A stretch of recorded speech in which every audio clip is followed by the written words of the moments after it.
The wind howled across the frozen landscape, erasing footprints almost as quickly as they formed. Somewhere in the vast white wilderness of the Cascade Mountains, 28-year-old Amber Winters clutched her thin jacket tighter around her body, her thoughts fixed on the 4-year-old daughter waiting at her sister's house. What had begun as a shortcut home had become a desperate fight for survival against one of the worst winter storms to hit Washington state in decades.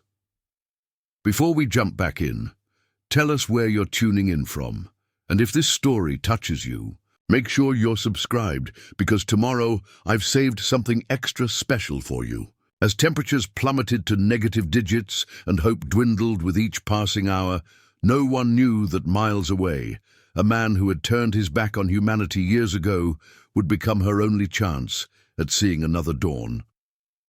The morning had started, like any other for Amber Winters.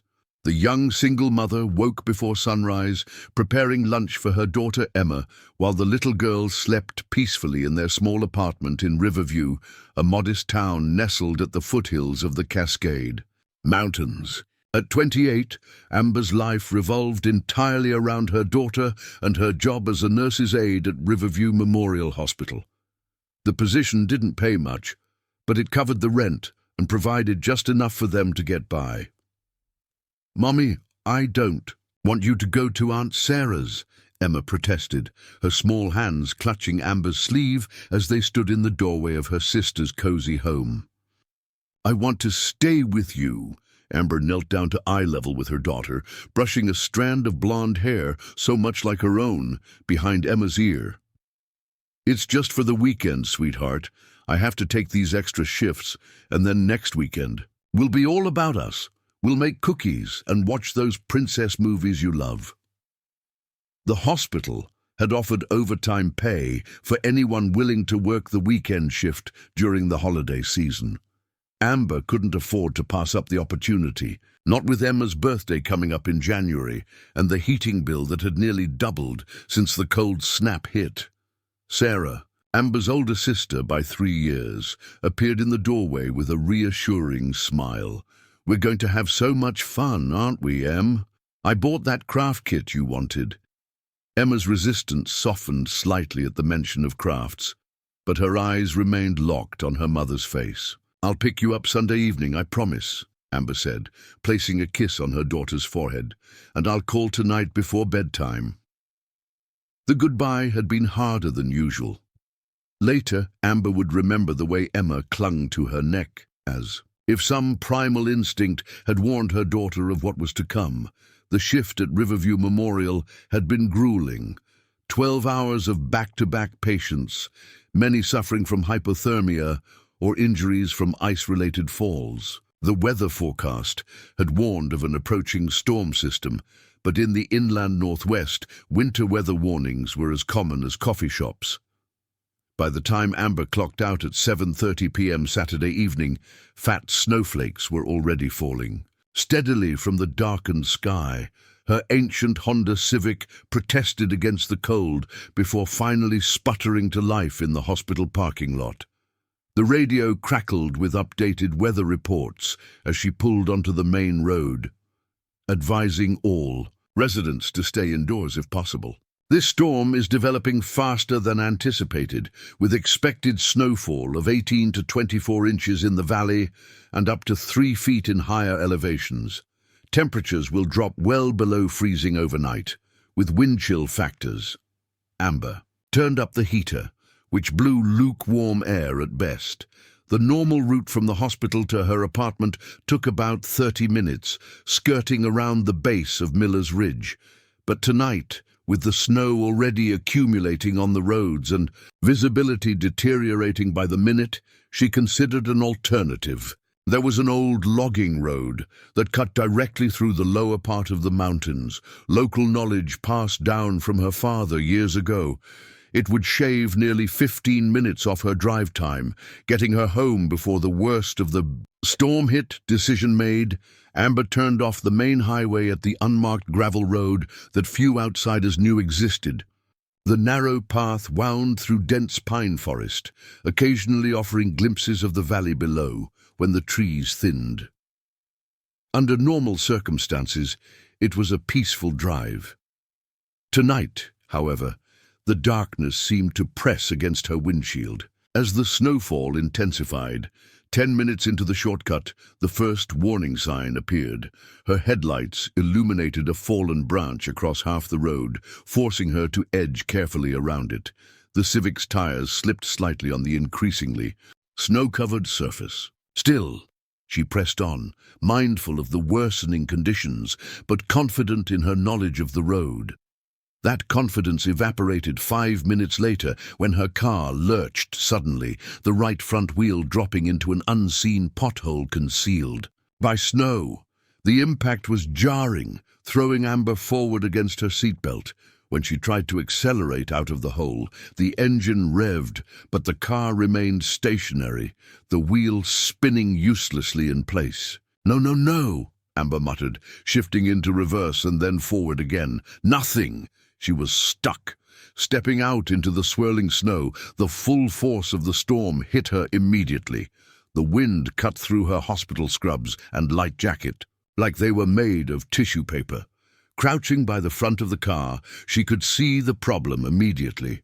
The right front wheel was completely suspended in the air, the frame of the car resting on the edge of what appeared to be a washed-out section of road. Amber pulled her phone from her pocket. No signal, of course. This remote stretch of road had always been a dead zone. Shivering violently now, she returned to the car to think. She had two options: stay with the vehicle and hope someone drove by, or attempt to walk back to the main road. Neither seemed promising, but sitting in a rapidly cooling car in the middle of a blizzard seemed worse than moving. The decision to leave the car would later be scrutinized by search and rescue experts. In most situations, staying with your vehicle is the recommended course of action, but Amber Winters didn't have the benefit of wilderness survival training. She had a daughter waiting for her, bills to pay, and a stubborn determination that had carried her through far tougher situations than a winter storm. Gathering what little she had, her phone, keys, wallet, and the emergency flashlight from her glove compartment, Amber locked the car and began walking in what she believed was the direction of the main road. The snow had already erased her tire tracks, and within minutes the swirling white curtain had swallowed her car from view. The walk should have taken no more than 40 minutes. That's what Amber told herself as she trudged through snow that quickly rose past her ankles. Her nursing shoes, practical for hospital corridors, were criminally inadequate for winter hiking. Within minutes, her feet were numb blocks of ice, and her hands, unprotected by gloves, had turned an alarming shade of red before losing sensation entirely. An hour passed, then another. The landmark she'd expected to see, a distinctive boulder, a sharp bend in the road, an old hunting cabin, never materialized. The storm had transformed the familiar landscape into an alien world of white and shadows, each tree indistinguishable from the next. When Amber finally admitted to herself that she was lost, the realization came with a wave of terror that momentarily warmed her frozen limbs. She had been walking for over 2 hours in what she now feared was the wrong direction entirely. Her flashlight beam, once strong and reassuring, had dimmed to a pale yellow glow that barely penetrated the curtain of falling snow. Survival instinct kicked in. She needed shelter, any shelter. A fallen log, a cluster of pines, anything to break the wind that now howled around her with predatory intensity. Scanning the darkness, her weakening flashlight caught what appeared to be a darker shadow among the trees, something solid and angular that didn't match the organic shapes of the forest. Half walking, half crawling through snow that now reached her knees, Amber approached what revealed itself to be an old trail marker, its wooden sign barely visible beneath a cap of snow. Brushing away the frozen layer with numb fingers, she made out 2 words: Summit Trail. The name meant nothing to her, but the existence of a trail offered a sliver of hope. Trails led somewhere, to campsites, ranger stations, roads. Following this discovery, Amber pressed forward with renewed determination, her body moving now on pure adrenaline as hypothermia began its quiet, deadly work. When she stumbled upon the small cave shortly before midnight, it felt like divine intervention. In reality, it was barely a cave at all, more of a deep recession in a rocky hillside, sheltered by an overhang. But it was enough to block the wind and snow, and at this point, that was all that mattered. Collapsing into the relative shelter, Amber's thoughts turned to Emma. Her sister would be worried by now. The hospital might have called when she didn't. Show up for her Sunday morning shift. Maybe they had already alerted authorities. Search parties could be forming, even as she huddled in this cold, dark space.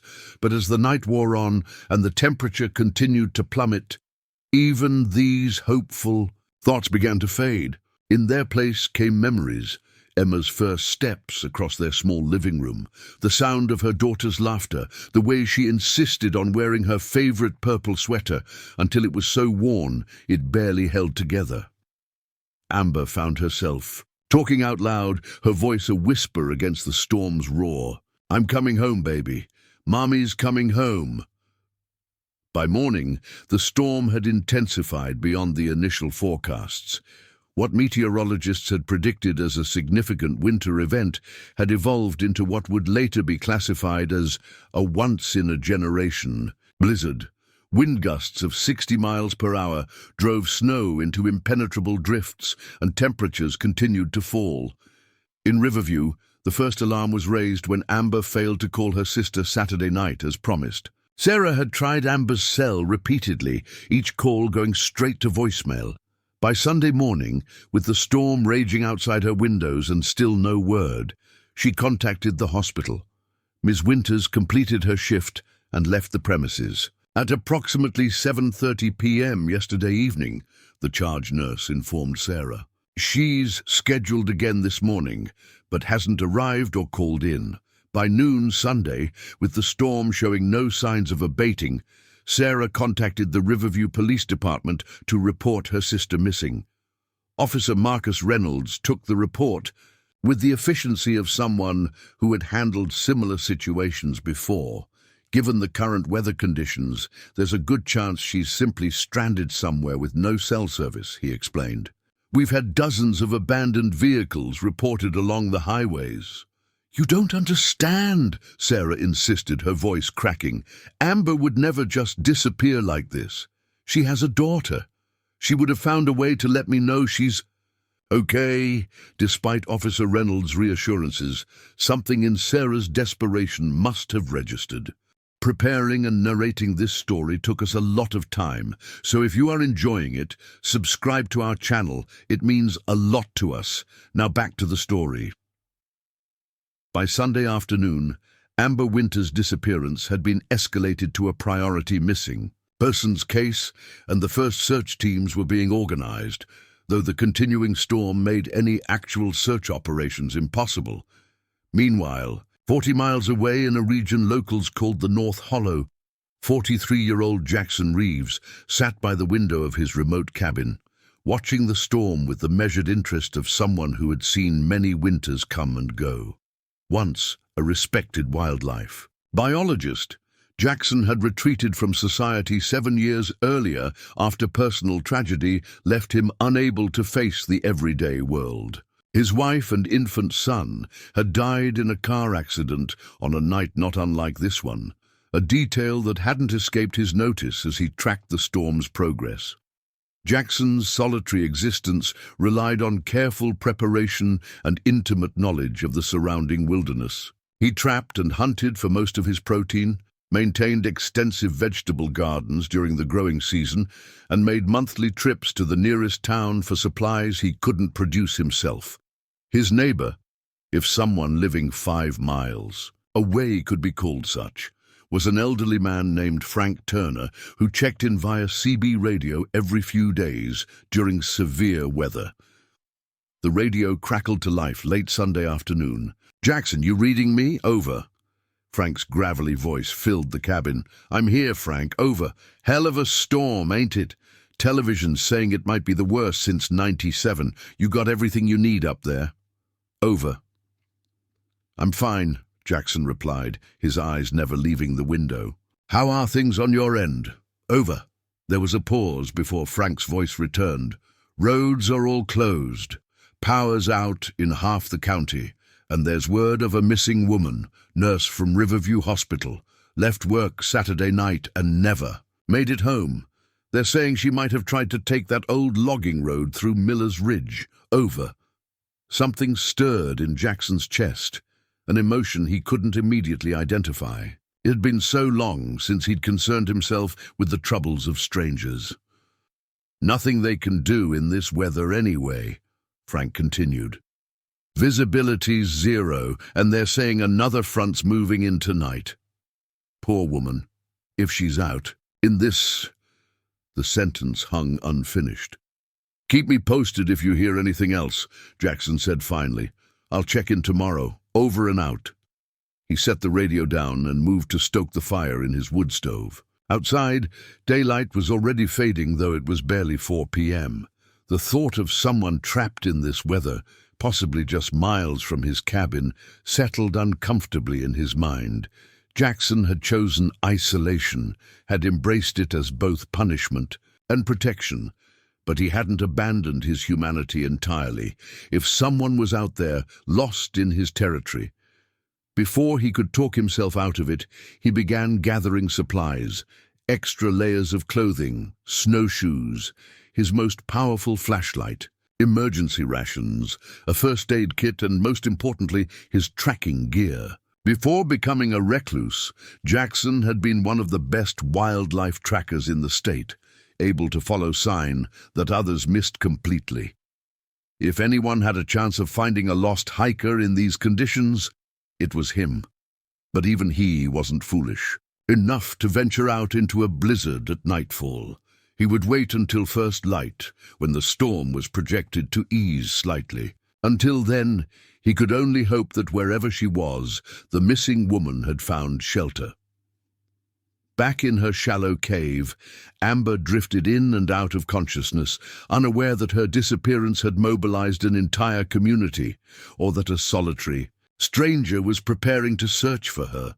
Her world had narrowed to the rhythm of her labored breathing and the diminishing warmth of her core. The small cave had protected her from the worst of the elements, but without food, water, or adequate clothing, her body was losing the battle against the cold.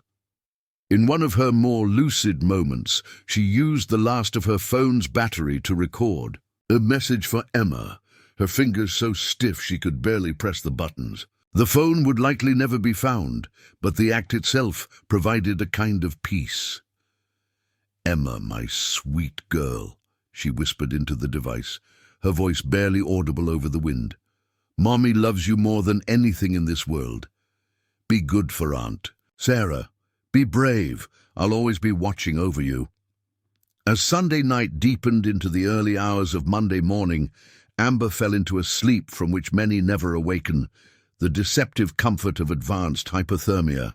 Her last conscious thought was of Emma's face, smiling and warm in the summer sun, far removed from this cold white darkness. Miles away, Jackson Reeves prepared for what might be the most important tracking mission of his life, unaware that time was running out for the young mother lost in his mountains. Dawn broke reluctantly over the mountains on Monday morning. The pale light diffused through clouds that still released a steady curtain of snow. The worst of the storm had passed during the night, but its aftermath had transformed the landscape into an unforgiving white wilderness. Jackson Reeves emerged from his cabin at first light, dressed in layers of insulated clothing and equipped with the tools of his former trade.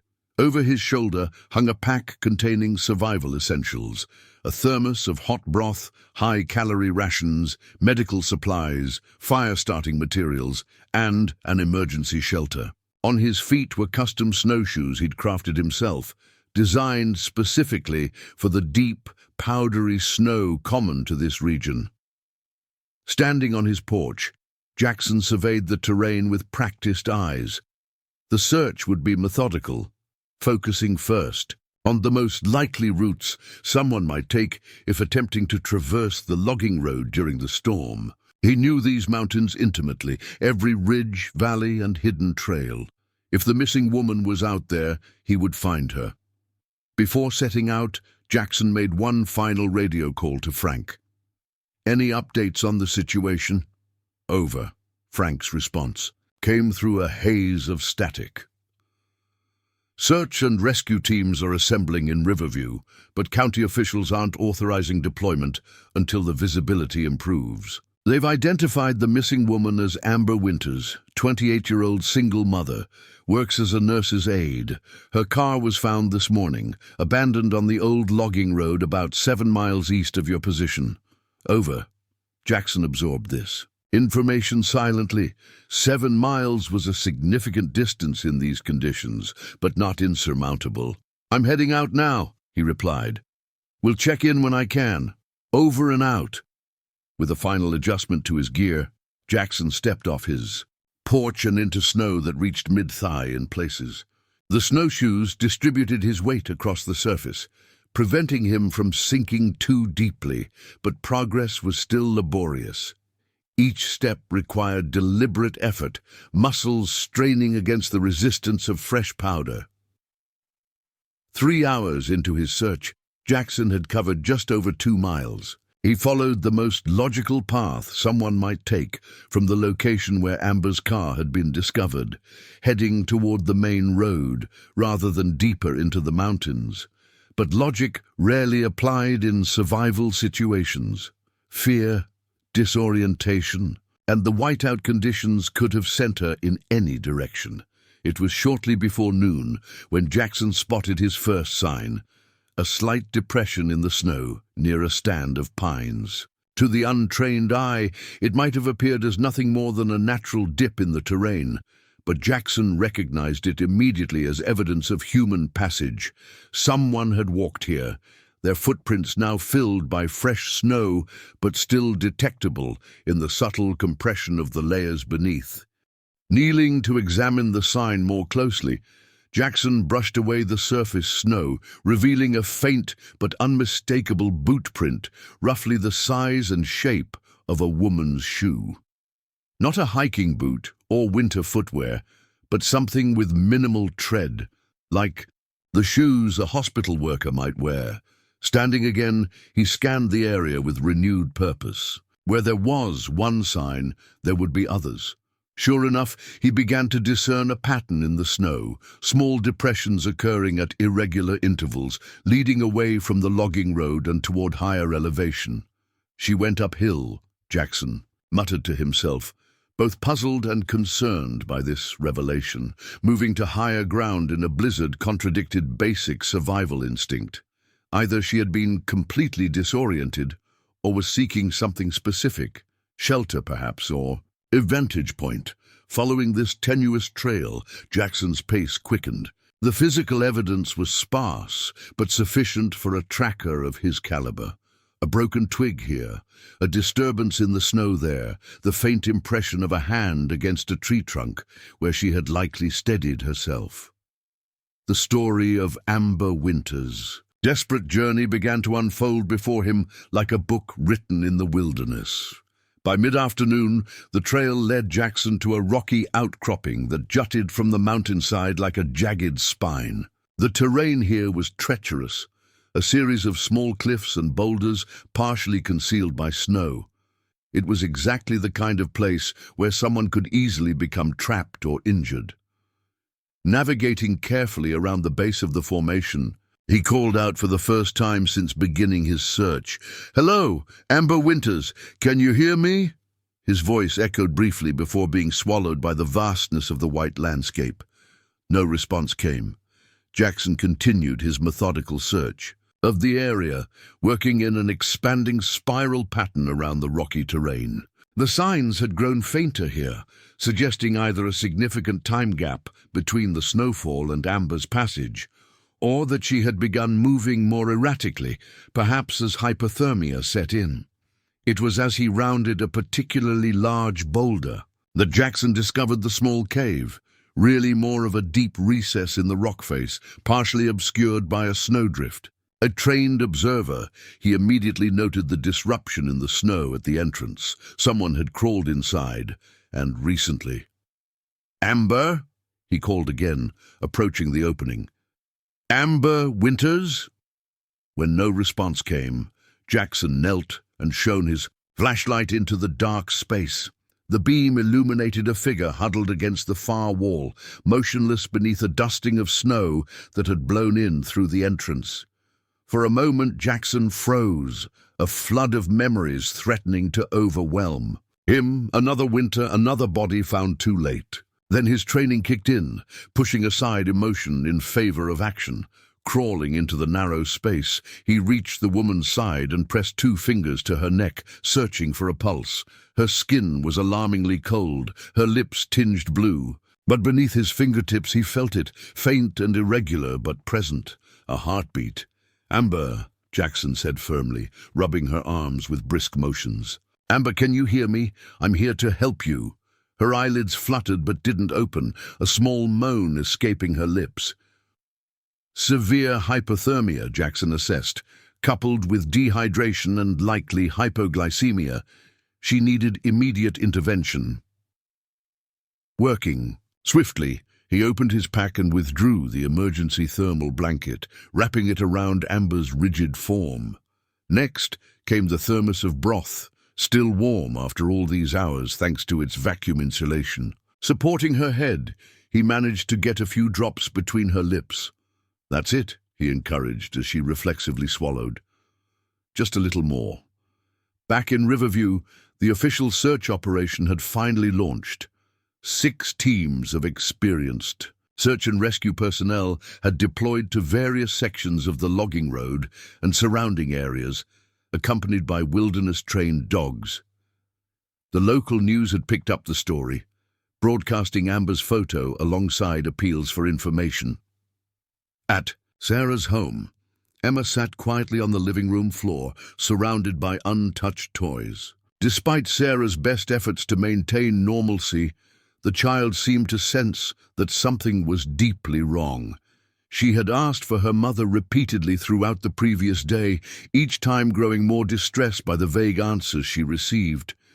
Mom got stuck because of the snow," Sarah had explained initially. "She'll be home as soon as the roads are clear." But as hours became a day and then 2, even this gentle fiction had worn thin. That morning, Sarah had finally acknowledged the truth in terms a 4-year-old might grasp. "Some very brave people are looking for your mommy right now. She got lost in the big storm, but they're going to find her and bring her home." Emma had absorbed this information with a solemnity beyond her years, her small face a mirror of her aunt's worry. Now she sat with a drawing pad on her lap, meticulously coloring a picture of 2 stick figures, one tall, one small, standing in what appeared to be a field of blue and white scribbles. "It's Mommy coming home through the snow," she explained. When Sarah asked about the drawing, "I'm waiting for her." In the mountains, Jackson faced the grim reality of his situation. Night would fall within hours, and attempting to transport Amber back to his cabin in her current condition would likely kill her. The temperature was dropping rapidly as a new weather front approached, and she was far too weak to walk. Carrying her through miles of deep snow, even with the aid of a makeshift stretcher, would be beyond his physical capabilities. The only viable option was to stabilize her here and then seek additional help, a solution that went against every fiber of Jackson's reclusive nature. It meant radio contact with search teams, directing strangers to his territory, interaction with the outside world he'd so deliberately left behind. For a brief, shameful moment, he considered his alternatives. He could leave her with supplies, mark the location, and anonymously alert authorities to her whereabouts. She would likely survive until they reached her, and he could retreat back into his solitude, his existence still unknown to the world at large. But even as the thought formed, Jackson dismissed it with disgust. Some lines couldn't be crossed, even by a man who had withdrawn from society. Amber Winters wasn't just a stranger in the wilderness. She was a mother, a daughter, a sister. Someone was waiting for her return. Decision made, Jackson set about creating a more sustainable shelter within the cave. First, he cleared the snow from the entrance, packing it into a windbreak that would reduce drafts while still allowing ventilation. Next, he harvested branches from nearby pines to create a platform that would insulate Amber from the cold ground. Over this, he laid the emergency blanket, then his own coat, creating a relatively warm cocoon. A small fire came next, built in the cave's entrance, where the smoke could escape without suffocating them. The dancing flames cast strange shadows on the rock walls as Jackson continued his ministrations, periodically checking Amber's pulse and respiration. Her condition improved marginally over the next hour. Color returned to her cheeks, and her breathing grew more regular. Once, she opened her eyes briefly, focusing on Jackson's face with confusion before slipping back into unconsciousness. "You're safe," he told her, unsure if she could hear him. "I'll get you home." As dusk approached, Jackson made contact with Frank via his portable radio, breaking his years-long protocol of radio silence, except for their scheduled check-ins. "Frank, this is Jackson. Emergency situation. I found the missing woman, Amber Winters. She's alive but in critical condition with severe hypothermia. We're sheltered in a cave on the eastern slope of Miller's Ridge, approximately coordinates 47.32 north, 121.45 west. Over." Frank's response was immediate, his usual laconic manner replaced by urgent efficiency. "Copy that, Jackson. I'll relay your position to search and rescue immediately. What's her condition?" "Over." "Stabilizing, but critical. Body temperature dangerously low, pulse weak but present. She's been unconscious most of the time since I found her. I've got her wrapped in thermal blankets with a small fire for additional warmth. Over." "Understood. Help is coming, but it might take time. The forecast is calling for another squall to move through tonight. They'll try to reach you by helicopter if there's a break in the weather. Otherwise, ground teams will deploy at first light. Over." Jackson acknowledged this information grimly. Another night in these conditions would further tax Amber's already depleted reserves. While she was no longer in immediate danger of freezing to death, her body had endured tremendous stress. Without proper medical attention, complications could arise. Cardiac issues, kidney failure, frostbite leading to tissue, necrosis. "I'll maintain her condition and keep this channel open, over and out." Setting the radio aside, Jackson turned back to his patient. In the flickering firelight, he could see her more clearly than before. Despite the ordeal she'd endured, there was a resilience in her features that reminded him of someone, his wife, Catherine, who had faced life's challenges with similar determination. The comparison came unbidden and unwelcome, stirring memories he'd spent years trying to subdue. Pushing these thoughts aside, Jackson focused on practical matters. The fire would need constant attention to remain effective in the growing cold. Their water supply was limited. If rescue was delayed by weather, they might need to ration the remaining food more stringently. As he worked, Amber stirred again, this time opening her eyes fully, where her voice was a dry whisper, barely audible over the crackling fire. "You're safe," Jackson replied, moving to her side with the thermos. "Here, try to drink a little more." She accepted a few sips before her eyes drifted shut again, but this time her sleep seemed more natural, the rest of someone recovering rather than succumbing. Throughout the night, Jackson maintained his vigil.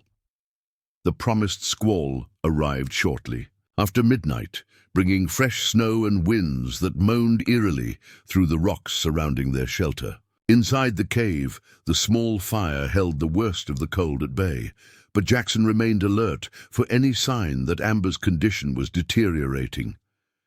She woke several times, each period of consciousness lasting longer than the last. During one such interval, she managed to form a coherent question. "My daughter, does she know I'm alive?" The query caught Jackson off guard. It was the first indication that Amber was aware enough to understand her situation. "Search teams know you've been found," he answered carefully. "I'm sure they've notified your family." This seemed to satisfy her, as her tension visibly eased. "Emma," she murmured before drifting off again. "Her name is Emma." The night stretched endlessly, marked by the rhythmic feeding of the fire and periodic radio updates. The search and rescue coordinator, now in direct communication with Jackson, reported that helicopter evacuation had been ruled out due to the weather. Ground teams would deploy at first light, equipped for winter rescue operations, but their progress would be slow given the terrain and conditions. By dawn on Tuesday, Amber's improvement was noticeable. She woke more frequently, was able to drink without assistance, and even managed to eat a small portion of the high-calorie ration bar Jackson offered. Most importantly, she was lucid, able to answer basic questions about her identity and circumstances. "You saved my life," she said simply, as sunlight began to filter into their shelter. It wasn't a question but a statement of fact, delivered with quiet certainty. Jackson, unused to direct conversation after so many years of isolation, merely nodded. "Why were you out in the storm?" Amber pressed, studying his face with the assessment skills of a healthcare worker. "No one else was." "I live nearby," he replied after a pause, deliberately vague. "Heard there was someone missing." Amber seemed to sense his discomfort with personal questions and changed the subject. "How long before help arrives?" Jackson checked his watch. "Search teams deployed at dawn. Given their starting point and the conditions, I'd estimate mid-afternoon at the earliest." She absorbed this information with a nod, then asked the question that had clearly been weighing on her mind. "My phone died. There's no way to call my sister, is there? To let her know I'm okay?" "The radio's for emergency communications only," Jackson explained. "But the search coordinators have likely informed your family that you've been found alive." Amber closed her eyes briefly, relief evident in her expression. When she opened them again, Jackson was surprised by their intensity. "What's your name?" she asked. For 7 years, Jackson had been a ghost, a shadow moving through the wilderness, connected to humanity by the thinnest of threads. Giving his name meant acknowledging his continued existence in the world he'd abandoned. "Jackson," he said finally. "Jackson Reeves." A ghost of a smile touched Amber's lips. "Thank you, Jackson Reeves." Back in Riverview, a community that had held its collective breath for nearly 60 hours exhaled in cautious relief. The news had spread quickly. Amber Winters had been found alive. Details were sparse. Something about a hermit who lived in the mountains, finding her and providing emergency care. But the essential fact remained. She had survived. At Sarah's house, the atmosphere transformed from one of dread to jubilant anticipation. Emma, sensing the change, abandoned her vigilant post by the window where she had stationed herself since dawn. "Is Mummy coming home now?" she asked, bouncing slightly on her toes.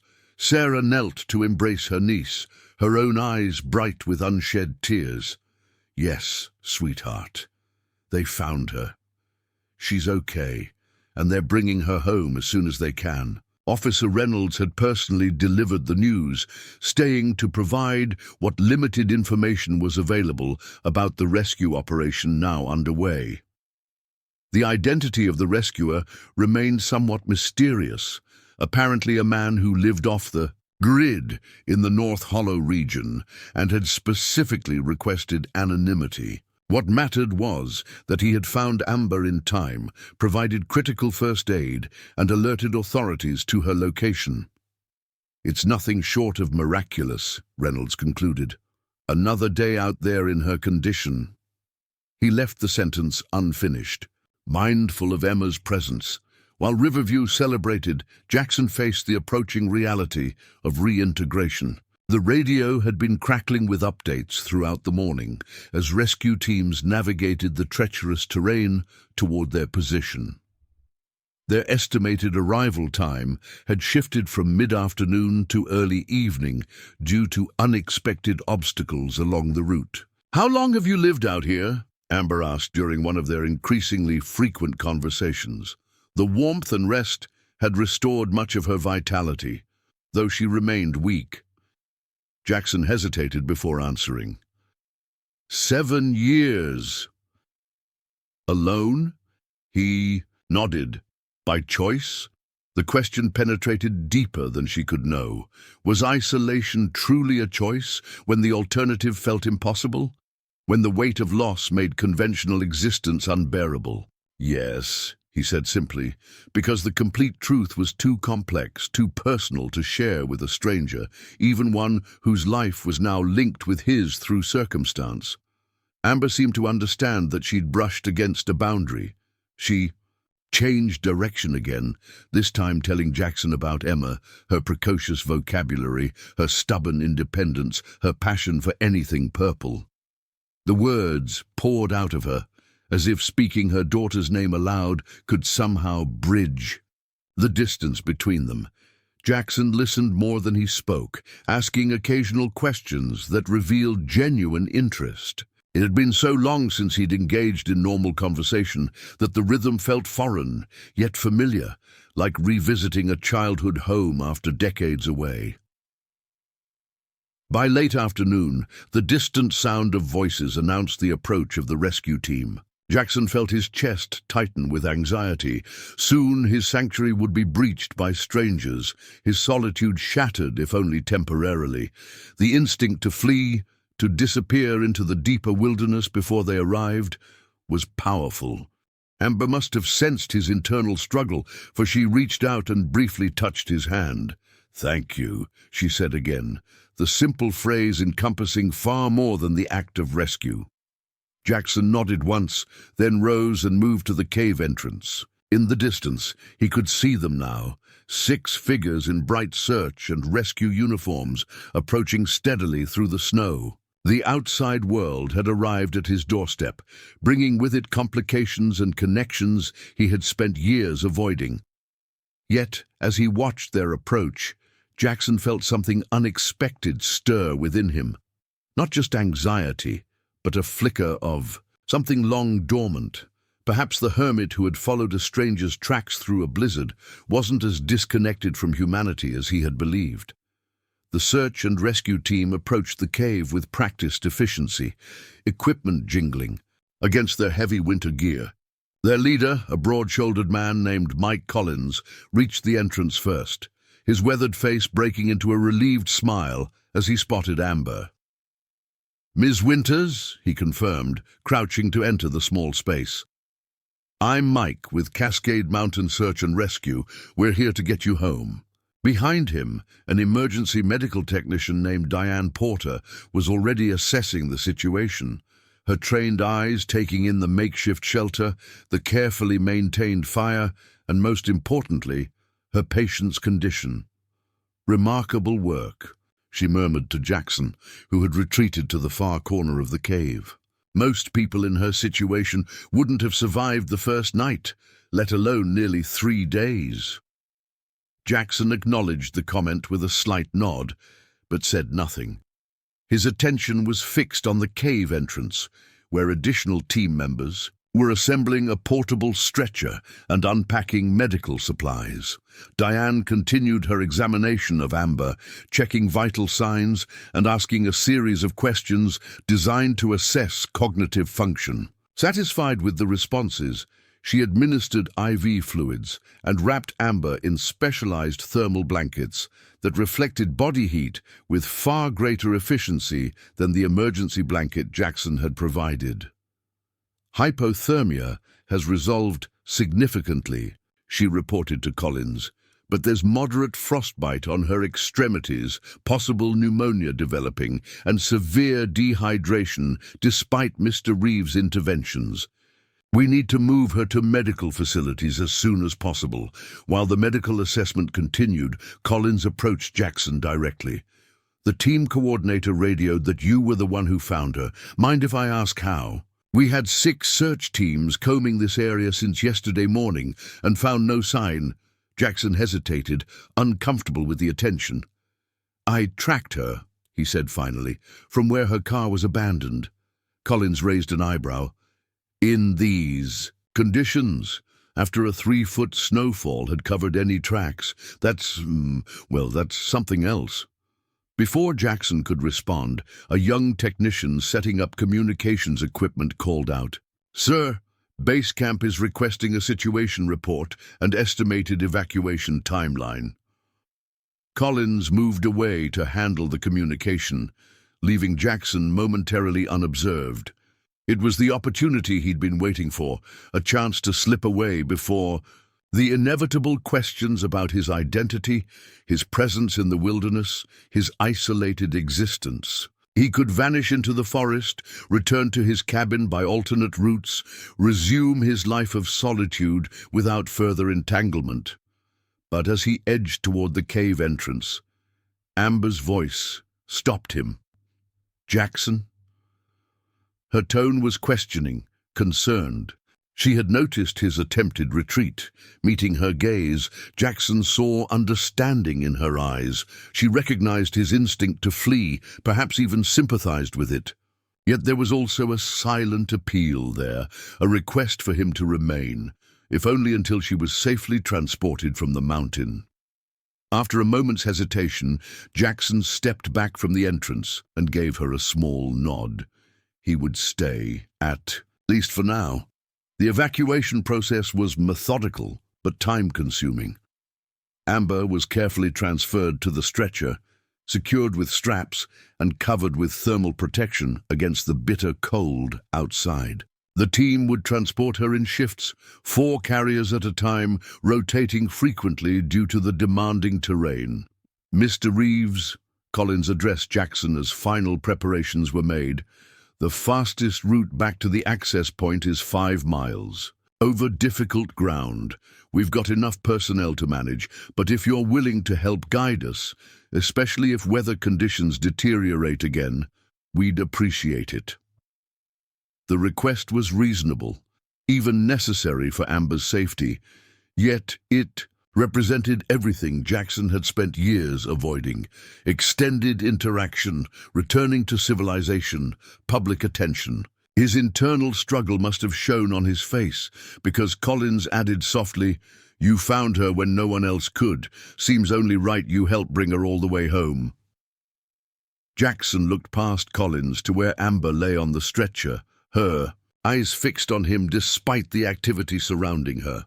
In that moment, something shifted within him, a recognition that the walls he'd built around his life had already been breached. The simple act of searching for a stranger in a blizzard had set in motion consequences he couldn't avoid by simply retreating back into isolation.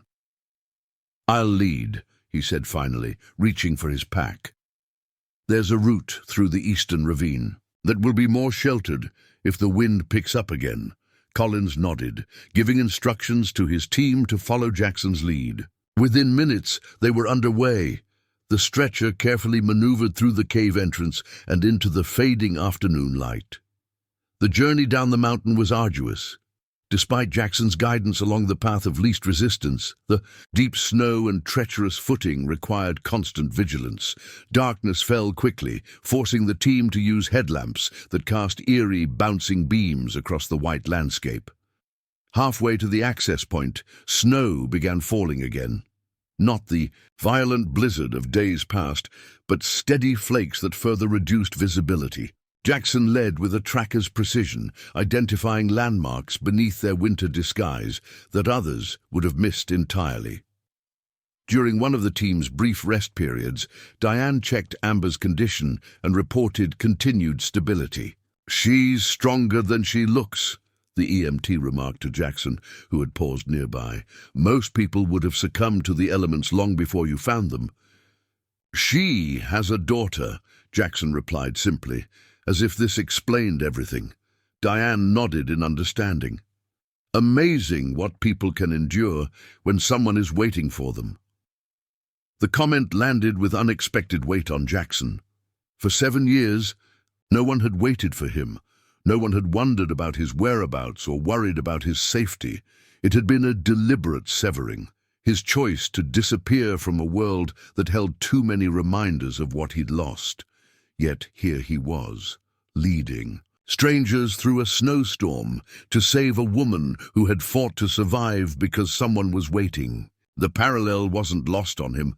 As they continued their descent, Jackson found himself walking alongside the stretcher during a particularly steep section, helping to stabilize it over rough terrain. Amber was awake, her eyes following his movements. "You didn't have to come," she said softly, her voice almost lost beneath the crunching of snow and the team's labored breathing.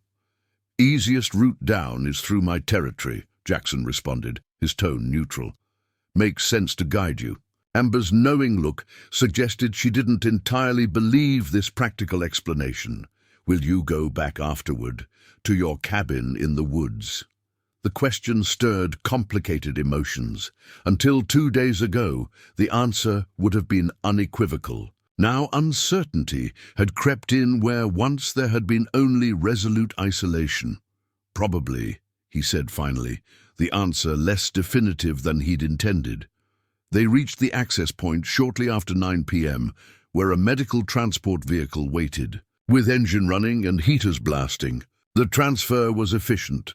Amber was quickly moved from the mountain rescue stretcher into the vehicle, additional monitoring equipment attached, and preparations made for the drive to Riverview Memorial Hospital, standing slightly apart from the activity. Jackson watched the proceedings with a sense of completion tinged with unexpected melancholy. His role was finished. The woman was safe, soon to be reunited with her daughter and return to her normal life. He could retreat to his cabin with the knowledge that he had done what was necessary and nothing more. As the doors to the transport were about to close, Amber's voice carried across the space between them. "Jackson?" He approached reluctantly, aware of the curious glances from the rescue team members who had begun packing their equipment. "Thank you," she said simply, reaching out a hand from beneath the layers of blankets. After a moment's hesitation, Jackson took it briefly in his own. "Take care of yourself," he replied, the words inadequate for the intensity of the moment, but all he could manage. As the medical transport pulled away, lights flashing against the darkness, Collins approached with a satellite phone. "The sheriff wants to speak with you. Just routine for the report." Jackson accepted the device with resignation, answering the official's questions with minimal detail. Yes, he had found Amber Winters. Yes, he had provided emergency care. No, he required no compensation or recognition. He concluded the conversation as quickly as possible, returning the phone to Collins with evident relief. "Need a ride back to town?" Collins asked, gesturing toward the remaining vehicles. "We can drop you wherever you need." "No," Jackson replied immediately, perhaps too forcefully. "I'll make my own way back." Collins studied him for a moment, then reached into his pocket and extracted a business card. "If you ever change your mind about that isolation thing, give me a call. We could use someone with your tracking skills on the team." Jackson accepted the card automatically, tucking it into his coat without looking at it. With a final nod to the rescue leader, he turned and began walking away from the access point, back toward the wilderness that had been his only home for 7 years. Behind him, engines started, and headlights illuminated the falling snow as the rescue vehicles departed one by one. Soon Jackson was alone again, the silence of the forest enveloping him like an old familiar coat. But something had changed. With each step away from civilization, he felt not the usual relief of returning to solitude, but an unfamiliar tug of connection to the woman he'd rescued, to the child waiting for her return, even to the rescue workers who had treated him with respect rather than the suspicion or pity he had expected. Reaching the crest of a small rise, Jackson paused and looked back.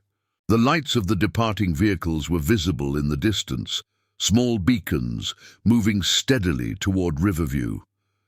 Somewhere in that convoy was Amber Winters, carried back to a life filled with the human connections he had abandoned. For the first time in 7 years, Jackson wondered if he had made the right choice. The journey to Riverview Memorial Hospital took just over an hour, the medical transport navigating roads still partially obstructed by snow and ice. Throughout the ride, Amber drifted in and out of sleep, the warmth and medication creating a cocoon of drowsy comfort after days of desperate survival. Between these periods of rest, fragments of memory surfaced. Emma's face as they said goodbye, the moment her car became hopelessly stuck, the biting cold as she wandered lost through the blizzard. And newer memories, waking to find a bearded stranger tending a small fire, the rumble of his voice as he spoke into a radio, the solid presence of him guiding the rescue team down the mountain.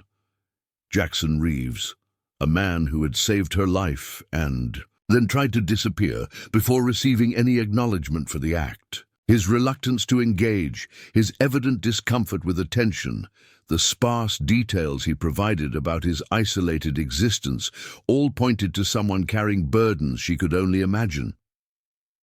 Amber's thoughts were interrupted as the transport finally arrived at the hospital, where a medical team waited at the emergency entrance.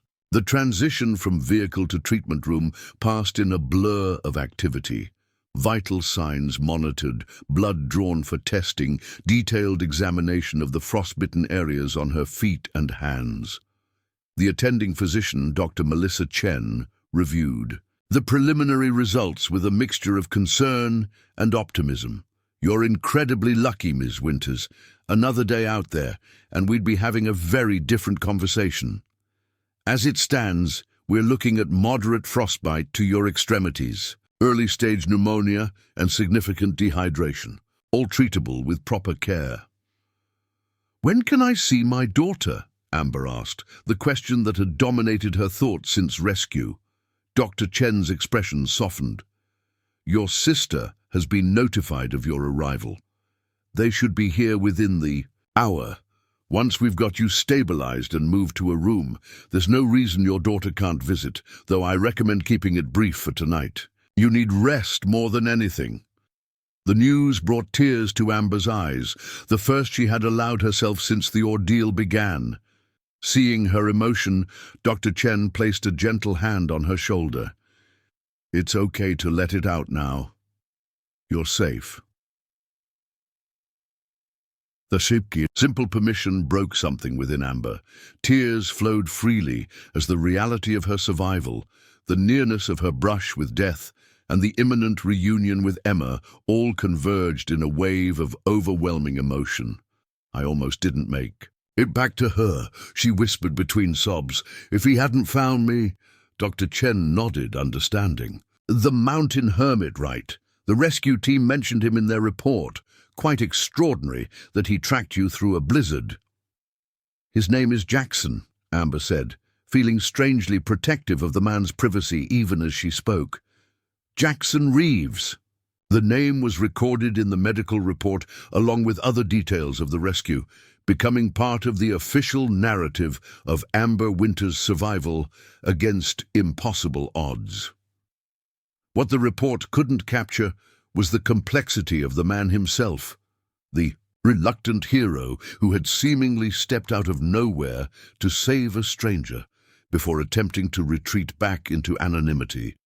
An hour later, Amber was settled in a private room, IV fluids replenishing her depleted system and warm oxygen easing the inflammation in her lungs. The frostbitten areas of her hands and feet had been treated with specialized ointments and wrapped in protective bandages. According to Dr. Chen, she had been fortunate. The damage appeared superficial, with full recovery likely given proper treatment. The sound of running footsteps in the corridor announced Emma's arrival before the door burst open, revealing the small figure of her daughter, with Sarah following close behind. "Mummy!" Emma launched herself toward the bed, only to be gently intercepted by Sarah. "Careful, sweetie. Remember what we talked about. Mummy's hurt and needs gentle hugs."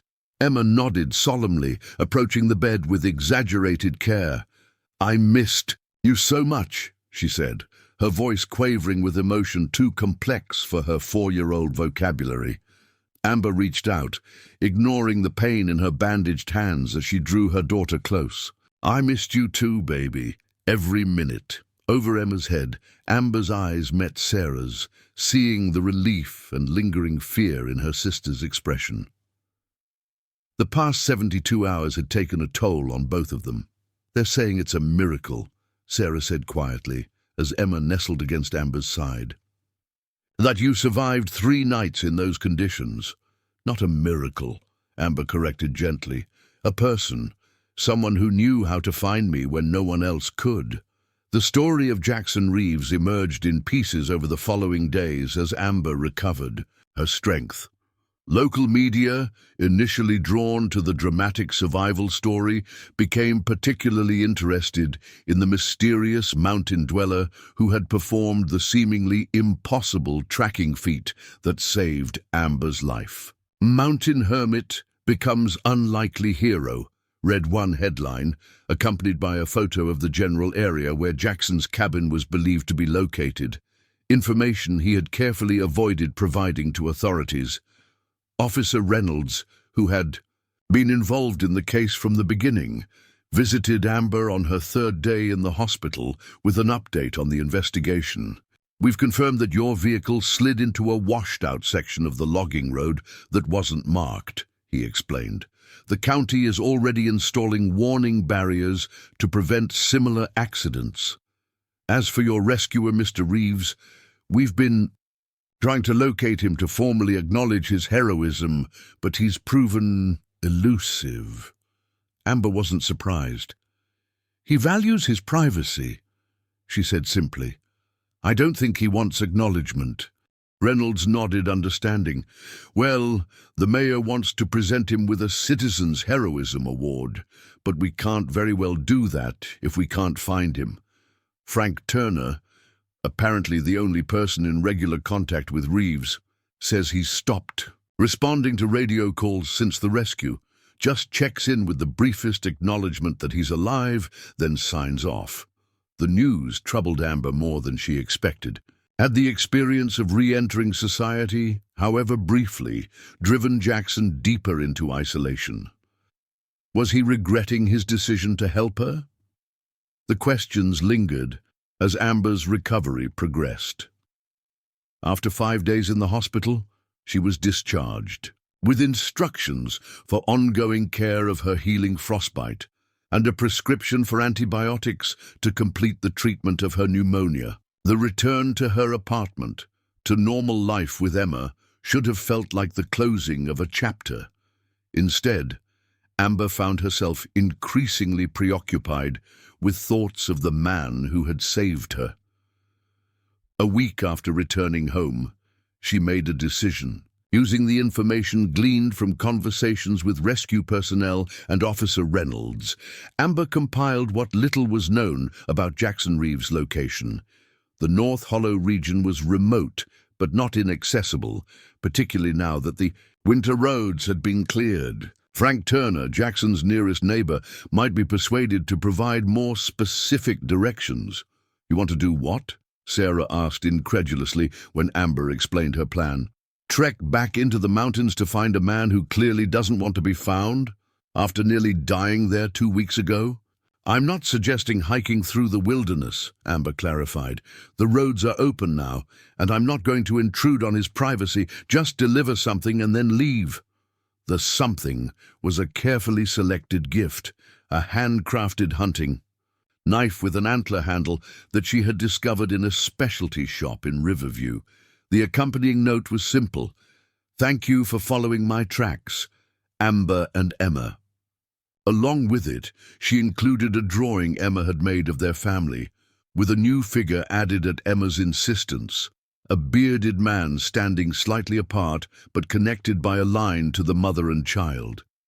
"He saved my mommy," Emma had explained. while working on the drawing. That makes him part of our family. The logic of a 4-year-old, simplistic yet profound. Connections formed in moments of crisis could be as meaningful as those built over years. Jackson Reeves might have chosen isolation, but his action had bound him to them in ways he perhaps hadn't anticipated.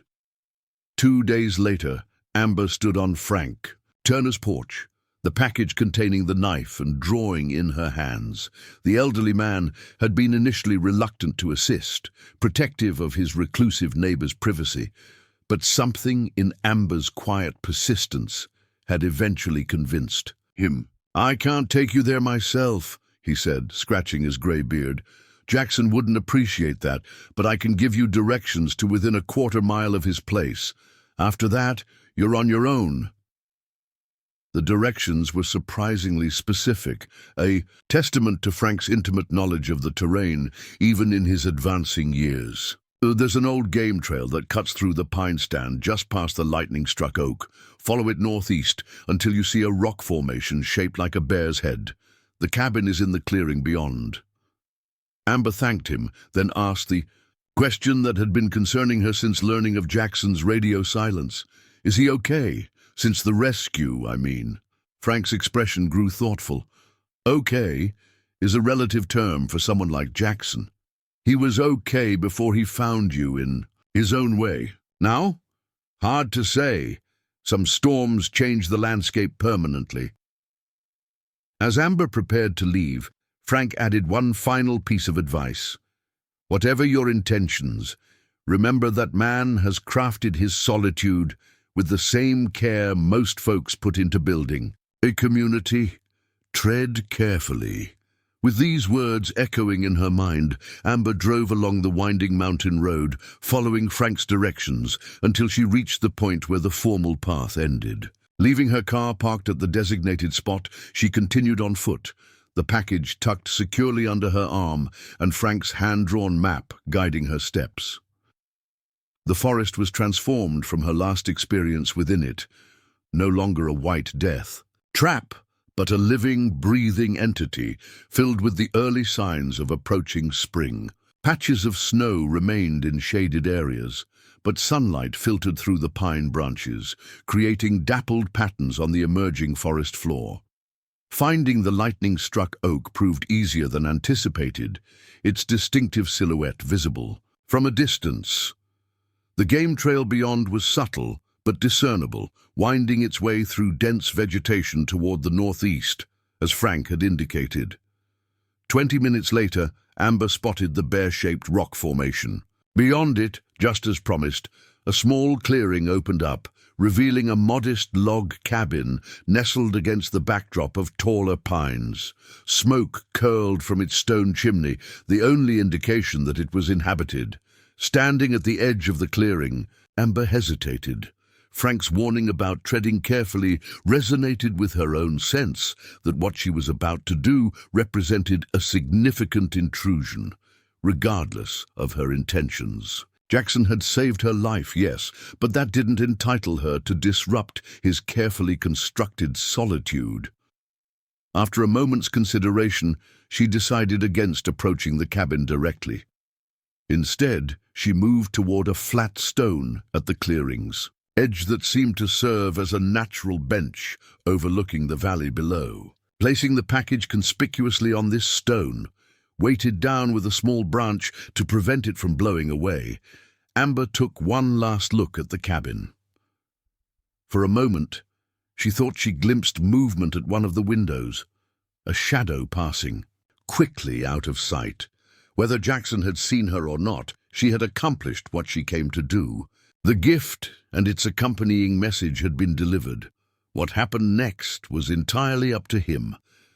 With a sense of completion, Amber turned and began retracing her steps through the forest, leaving behind both the package and the man who had irrevocably changed the course of her life 3 weeks earlier in the heart of a mountain blizzard. From the window of his cabin, Jackson Reeves watched the retreating figure until she disappeared. Among the trees, he had recognized Amber immediately, despite the transformation from the half-frozen woman he'd found in the cave. to the composed, healthy person who now walked away from his clearing. Though he had remained hidden, something inside him had known she would come. When he was certain she had gone, Jackson emerged from the cabin and approached the stone where she had left her package. The simple brown paper wrapping held no clue to its contents, just his name written in neat handwriting. For several minutes, he simply stared at it, torn between curiosity and the desire to maintain the emotional distance he had cultivated for so long. Finally, he picked up the package and returned to his cabin. Inside, the warmth of the wood stove enveloped him as he placed the parcel on his rough-hewn table. With careful movements, he unwrapped the paper to reveal the knife, a beautiful piece of craftsmanship with its antler handle and polished blade, and beneath it a child's drawing. The note was brief, but the drawing held his attention. The simple illustration showed 3 stick figures, a tall woman, a small child, and slightly separated but connected by a line, a bearded man. Even in the crude rendering, Jackson recognized himself. "Part of their family," he murmured, running, a finger over the crayon line that connected his figure to theirs.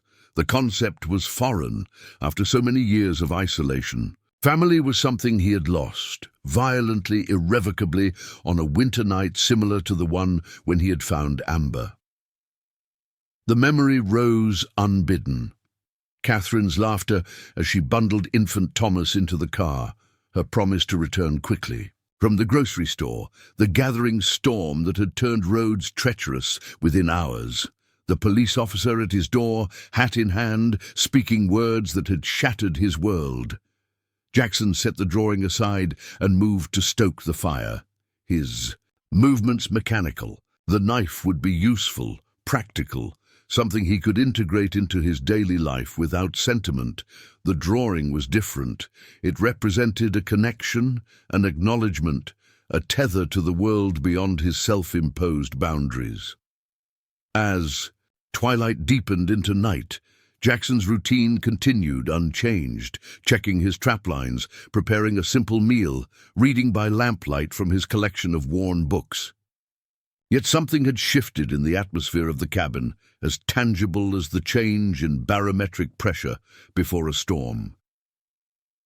The radio sat silent in the corner.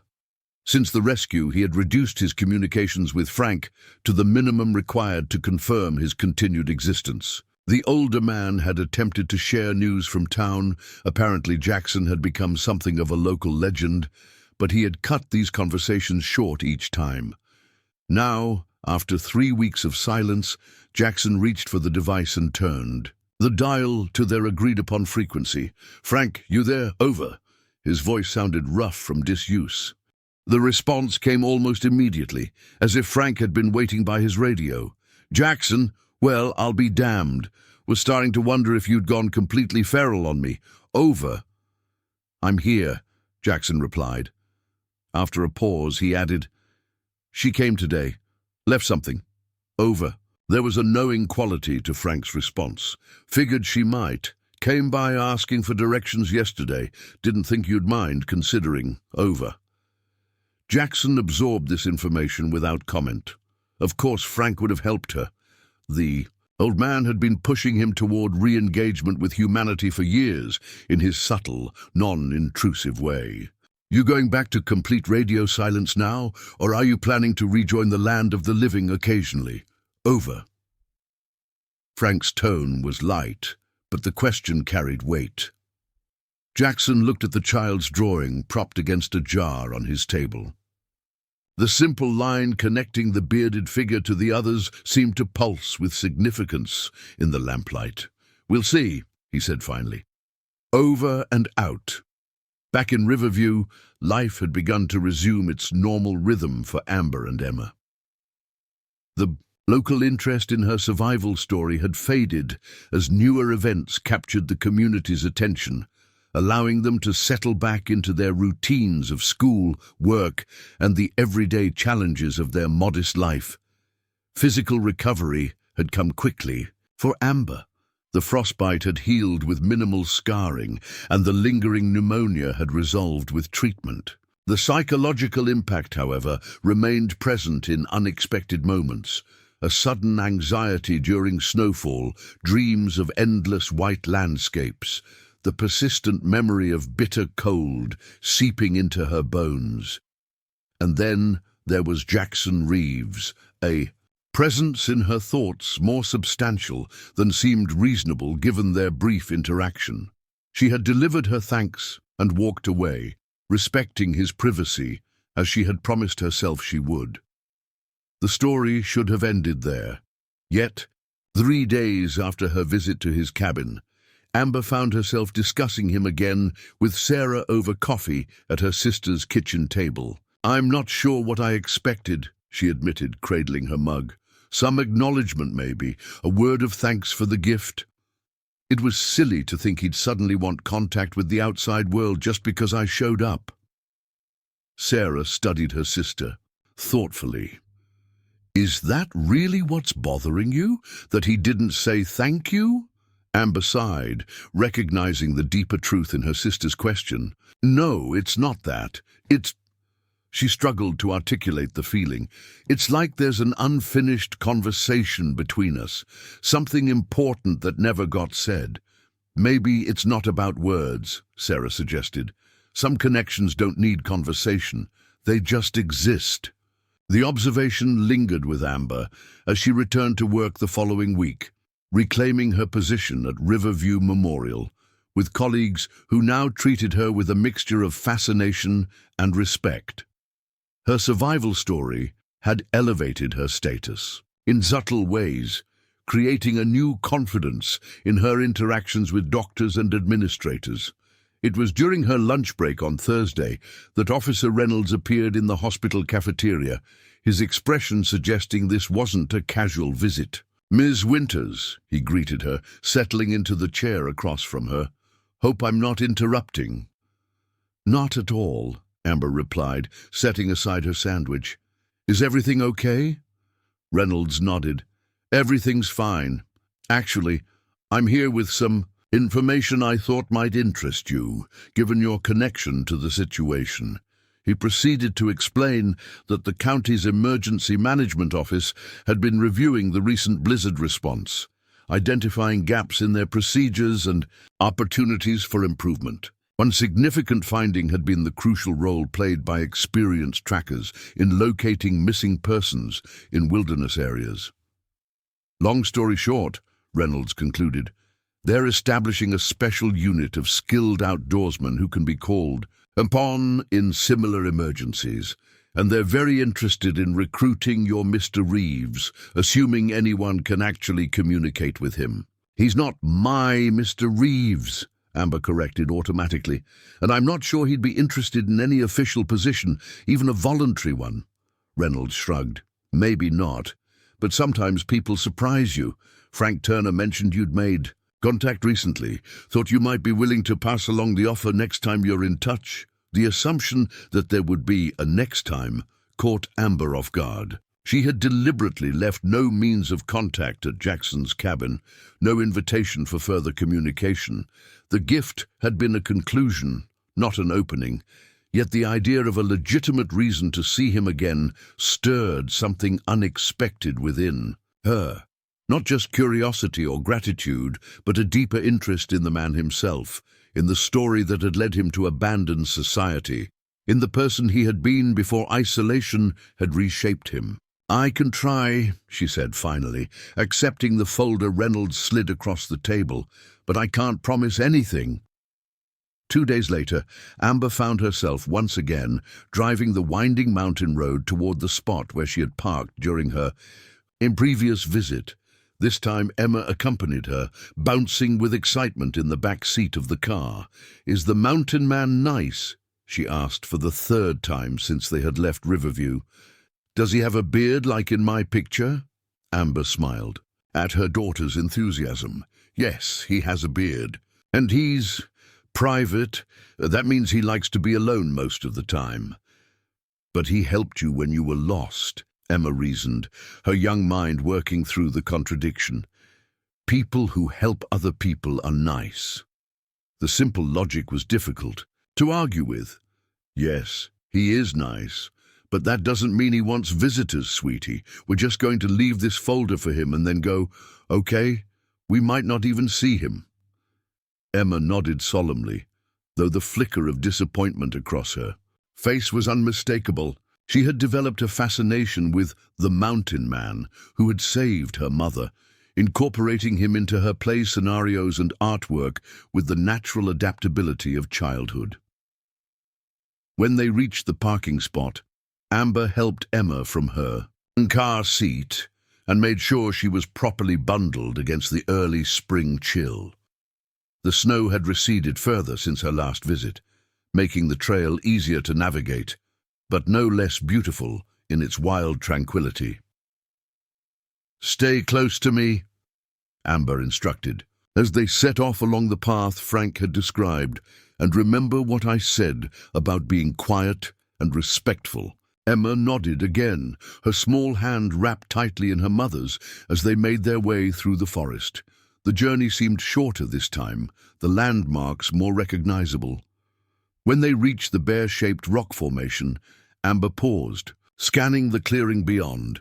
The cabin appeared unchanged, smoke still rising from the chimney in the cool afternoon air. There was no sign of movement, no indication that its occupant had noticed their approach.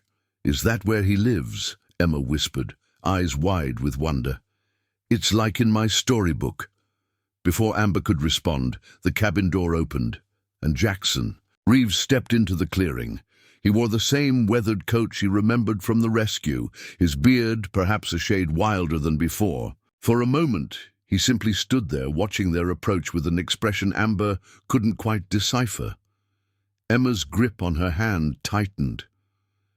"It's him," she breathed, the softness of her voice belied by the intensity of her gaze. Amber had planned to leave the folder on the same stone as before, respecting Jackson's boundaries. But his appearance changed the dynamic, making such a detached approach seem almost rude. With slight hesitation, she led Emma forward until they stood at a conversational distance from where Jackson remained stationed near his door. "Hello again," she greeted him, striving for a tone both friendly and undemanding. "I hope we're not intruding." Jackson's eyes moved from Amber to Emma, lingering on the child with an expression that seemed to soften slightly. "You brought your daughter," he observed, his voice rough from disuse. "This is Emma," Amber confirmed, giving her daughter's hand. A gentle squeeze of encouragement. The little girl stepped forward slightly, her chin raised with characteristic determination. "You saved my mommy," she stated, the simple declaration carrying the weight of profound gratitude. For a moment Jackson appeared at a loss for words, the directness of the child's acknowledgement bypassing the defenses he had constructed against such emotional exchanges. Finally he nodded, a simple acceptance of her statement. "Thank you," Emma continued, her voice gaining confidence. "I drawed you a picture. Did you see it?" "I did," Jackson replied, his tone gentler than Amber had ever heard it. "It was a good picture." The exchange, though brief, seemed to shift something in the atmosphere between them. Jackson's posture relaxed slightly, and he gestured toward the clearing's edge. "There's a better place to sit over there if you want." The invitation, tentative as it was, represented a significant departure from his previous aloofness. Amber smiled in acknowledgement, following his lead to a rough-hewn bench positioned to capture the afternoon sunlight. Once they were seated, Amber explained the purpose of their visit, presenting the folder with its official county seal. "The Emergency Management Office is forming a special tracking unit for wilderness rescues. Officer Reynolds asked me to deliver their proposal to you." Jackson accepted the folder without opening it, his expression skeptical. "I don't work well with organizations." "That's what I told them," Amber admitted with a small smile. "But they were pretty insistent about reaching out. Something about your tracking abilities being unprecedented in modern search and rescue operations." A hint of what might have been amusement flickered across Jackson's features. Bureaucratic exaggeration. And what you did before, Emma interjected, her curiosity overriding her earlier shyness. Track things. The innocent question touched on personal history in a way that made Amber tense, anticipating Jackson's withdrawal. But to her surprise, he answered without hesitation. I was a wildlife biologist, he explained, adapting his vocabulary for his young audience. I studied animals and how they live in nature. Emma's eyes widened with interest. Like bears and wolves, Jackson nodded. Bears, wolves, mountain lions. I tracked them to learn about their habits and protect their habitats, their homes. The conversation continued with unexpected ease, Emma's natural inquisitiveness drawing out details about mountain wildlife that revealed Jackson's deep knowledge and lingering passion for his former field. Amber remained mostly silent, watching the interaction with a sense of wonder at how effortlessly her daughter had penetrated the shell of isolation that adults had found impenetrable. As the afternoon light began to fade, Amber reluctantly stood, signaling the end of their visit. We should head back before it gets dark, she explained, gathering Emma's discarded jacket. Thank you for your time. Jackson rose as well, the folder still in his hand. I'll think about their offer, he said, though his tone suggested limited enthusiasm for the prospect. Then, with slight hesitation, he added, the knife was a good choice, useful. The acknowledgement of her gift, simple as it was, brought a smile to Amber's face. I thought you'd appreciate something practical. As they prepared to leave, Emma turned back to Jackson with the directness only children can manage. Will you come visit us in town sometime? I could show you my room and my books about animals. The invitation created a palpable tension, the child's innocent request colliding with the complex barriers Jackson had erected between himself and society. Amber began to formulate a gentle redirection, but before she could speak, Jackson responded. Maybe someday, he said, the non-committal answer nonetheless representing a significant shift from the absolute isolation he had maintained for 7 years. Walking back through the forest toward their car, Emma chatted happily about the mountain man and his knowledge of wildlife, already planning what she would show him when he visited. Amber listened with half an ear, her thoughts preoccupied with the subtle changes she had observed in Jackson, the way he had engaged with Emma, his willingness to discuss his past, the fact that he had actually invited them to sit, rather than simply tolerating their presence. Small steps, perhaps insignificant to most, but for a man who had removed himself entirely from human connection, they represented a monumental shift. 3 weeks passed without further contact. Amber deliberately avoided initiating another visit, recognizing that any reintegration into society would need to happen on Jackson's terms, at his pace. She had delivered the county's proposal as requested and introduced him to Emma. The next move, if there was to be one, would have to come from him. Spring advanced across the mountains, snow retreating to the highest elevations as wildflowers began their annual eruption across lower slopes. In Riverview, preparations were underway for the town's Founders' Day celebration, an event that typically drew visitors from surrounding communities for its parade, craft fair, and outdoor concert.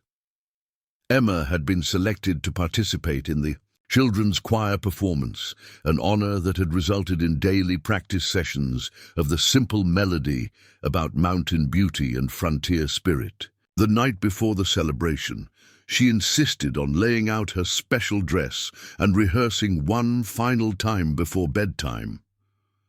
Do you think a lot of people will be there? She asked, as Amber tucked her into bed. Will they all hear me singing? The whole town comes to Founders' Day, Amber assured her, and you're going to be wonderful. Emma snuggled deeper under her covers, satisfaction evident in her expression. Then, with the sudden subject changes typical of children, she asked, Do You think the mountain man knows about Founder's Day? Maybe he'll come and hear me sing. Amber smoothed her daughter's hair gently. I don't think so, sweetheart. Remember how I told you he prefers to be alone? Big crowds aren't really his thing. The explanation seemed to satisfy Emma, who drifted off to sleep moments later, her dreams undoubtedly filled with tomorrow's excitement. Amber lingered in the doorway, watching her daughter's peaceful slumber and reflecting on how close she had come to never seeing this sight again.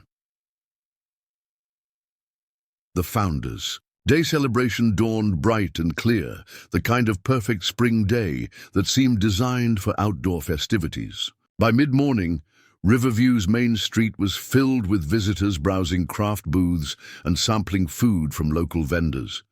The parade was scheduled for noon, followed by the children's choir performance in the town square. As Emma's group assembled, in their designated area, Amber secured a prime viewing spot near the small stage. Sarah joined her moments later, armed with a camera and an oversized bouquet of flowers for her niece.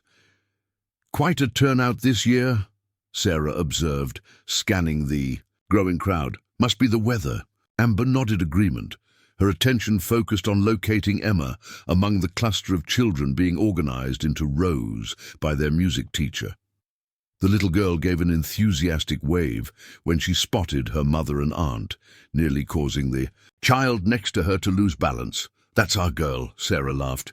Never does anything halfway. As the choir director called for quiet and raised her hands to begin the first song, Amber sensed, rather than saw, a new presence at the edge of the crowd. Something, intuition, perhaps, or the lingering connection formed during those desperate hours in the cave caused her to turn and scan the perimeter of the gathering. There, partially obscured by the trunk of a large oak tree, stood Jackson Reeves. He was almost unrecognizable at first glance. His beard trimmed, his wild hair cut to a more manageable length, his usual wilderness attire replaced by clean jeans and a plain button-down shirt. But it was unmistakably him, his stance still. Slightly apart from the crowd, his expression a mixture of discomfort and determination. Their eyes met across the distance, and Jackson gave a small, almost imperceptible nod. Amber returned the gesture, careful not to draw attention to him that might increase his evident unease in the public setting. As Emma's clear voice joined, the chorus of children singing about mountain streams and pioneer courage, Amber felt a wave of emotion that had little to do with maternal pride. The presence of this solitary man at a community celebration he would normally have avoided at all costs represented a choice, a deliberate step out of isolation and back toward human connection.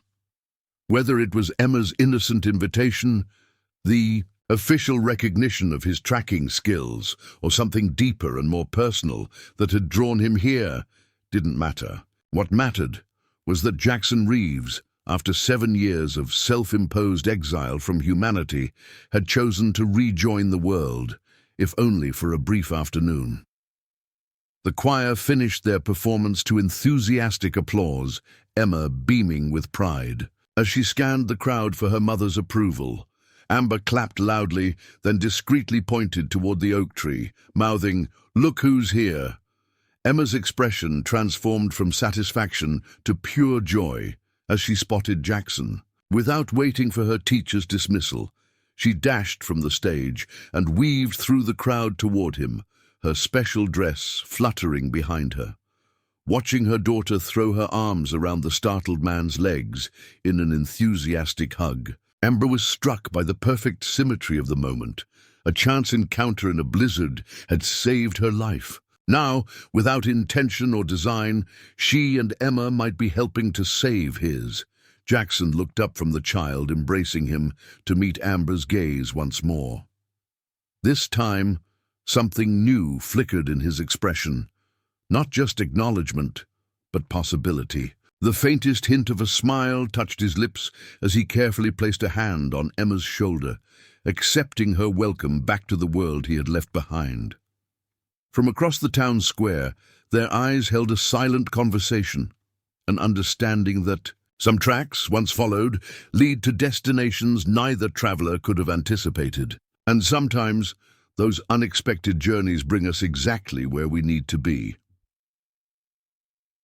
Summer arrived in Riverview with a gentleness that belied the harsh winter that had preceded it.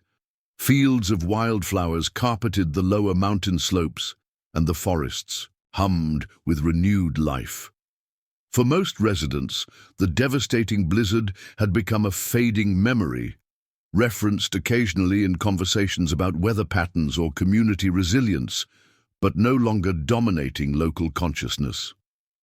For Amber Winters, however, the events of that February storm had permanently altered her perspective. Simple pleasures, Emma's laughter, sunlight streaming through kitchen windows, the security of solid walls around her at night, carried heightened significance after her brush with mortality. She approached each day with a gratitude that transformed even routine tasks into affirmations of life. The Founders' Day celebration had marked a turning point in another unexpected way. Jackson Reeves's surprise appearance had evolved into cautious, incremental steps toward reintegration. It began with occasional visits to Frank Turner's property, where the older man provided a buffer between Jackson and the wider community. From there, infrequent trips into town followed, brief, purposeful excursions that gradually increased in duration and comfort level.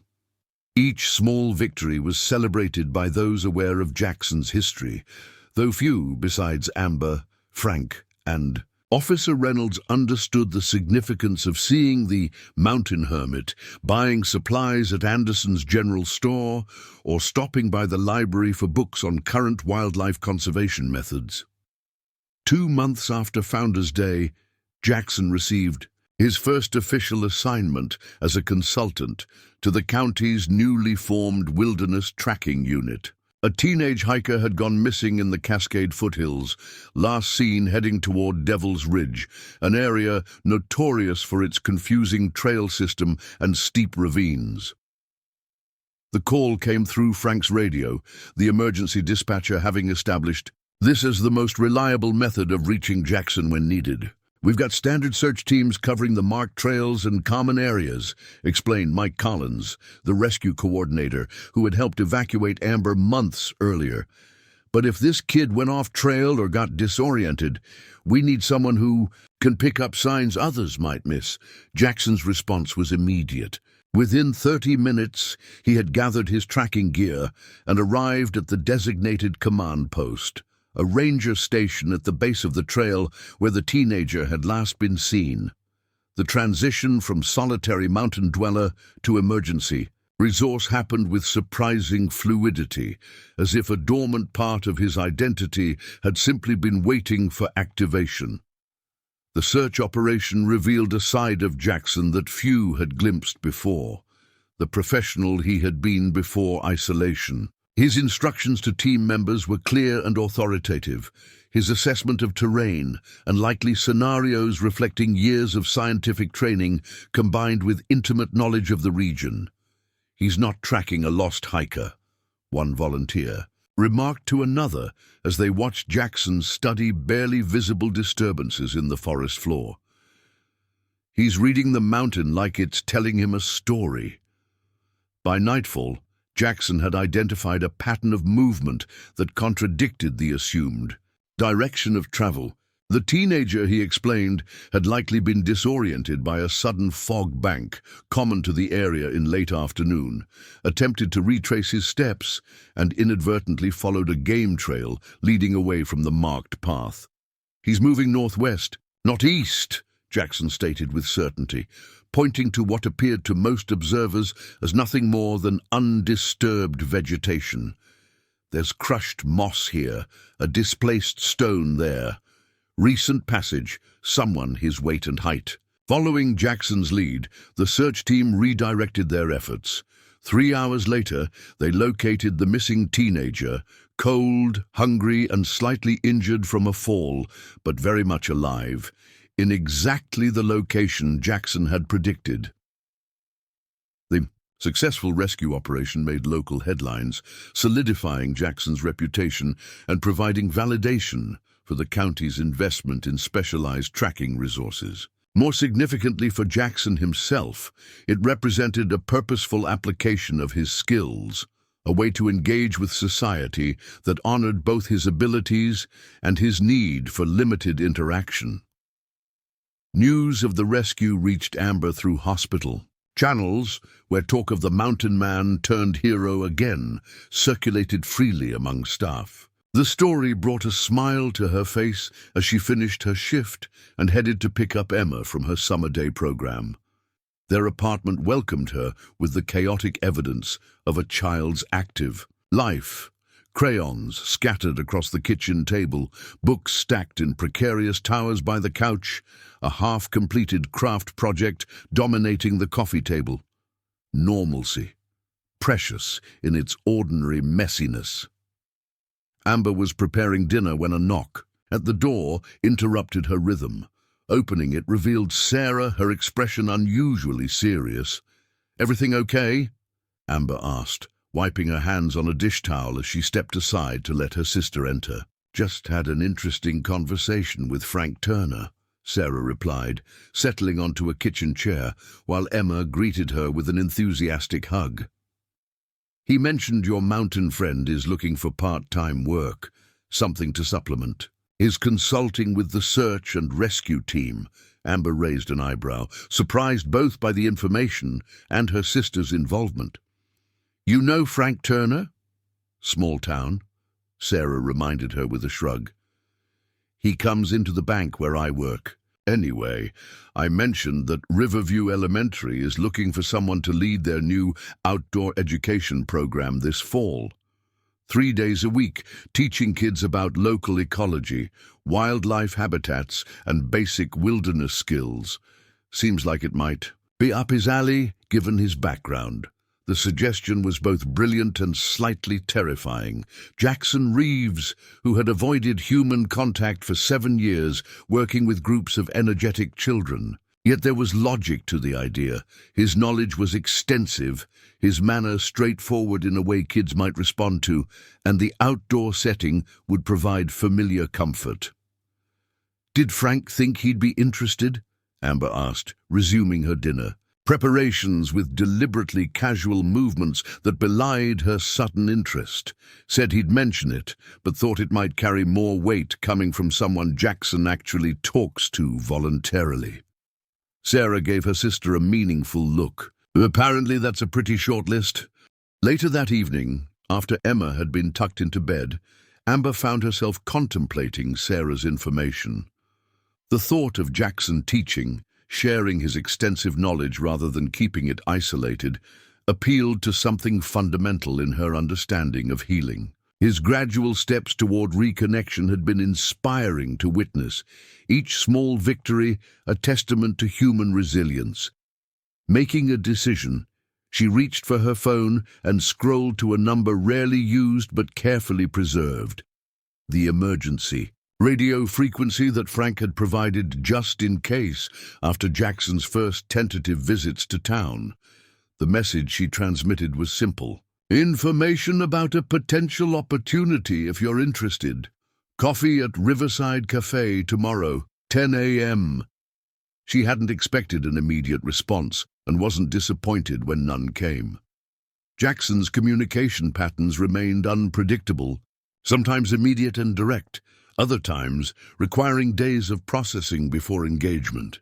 Amber set the radio aside and returned to reviewing nursing certification materials for an upcoming exam, the possibility of tomorrow's meeting a pleasant but uncertain prospect. When she arrived at the cafe the following morning, precisely at 10, neither early nor late, Jackson was already there, seated at a corner table that offered clear sightlines to both the entrance and the rear exit. Some habits of caution persisted, even as others had begun to loosen. "Good morning," Amber greeted him, sliding into the chair across from his. "Thanks for coming." Jackson acknowledged her with a nod, his hands wrapped around a steaming mug of black coffee.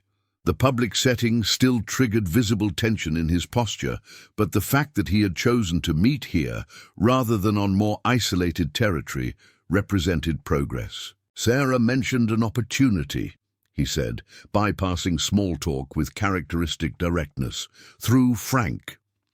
Amber explained the outdoor education position as the waitress delivered her own coffee.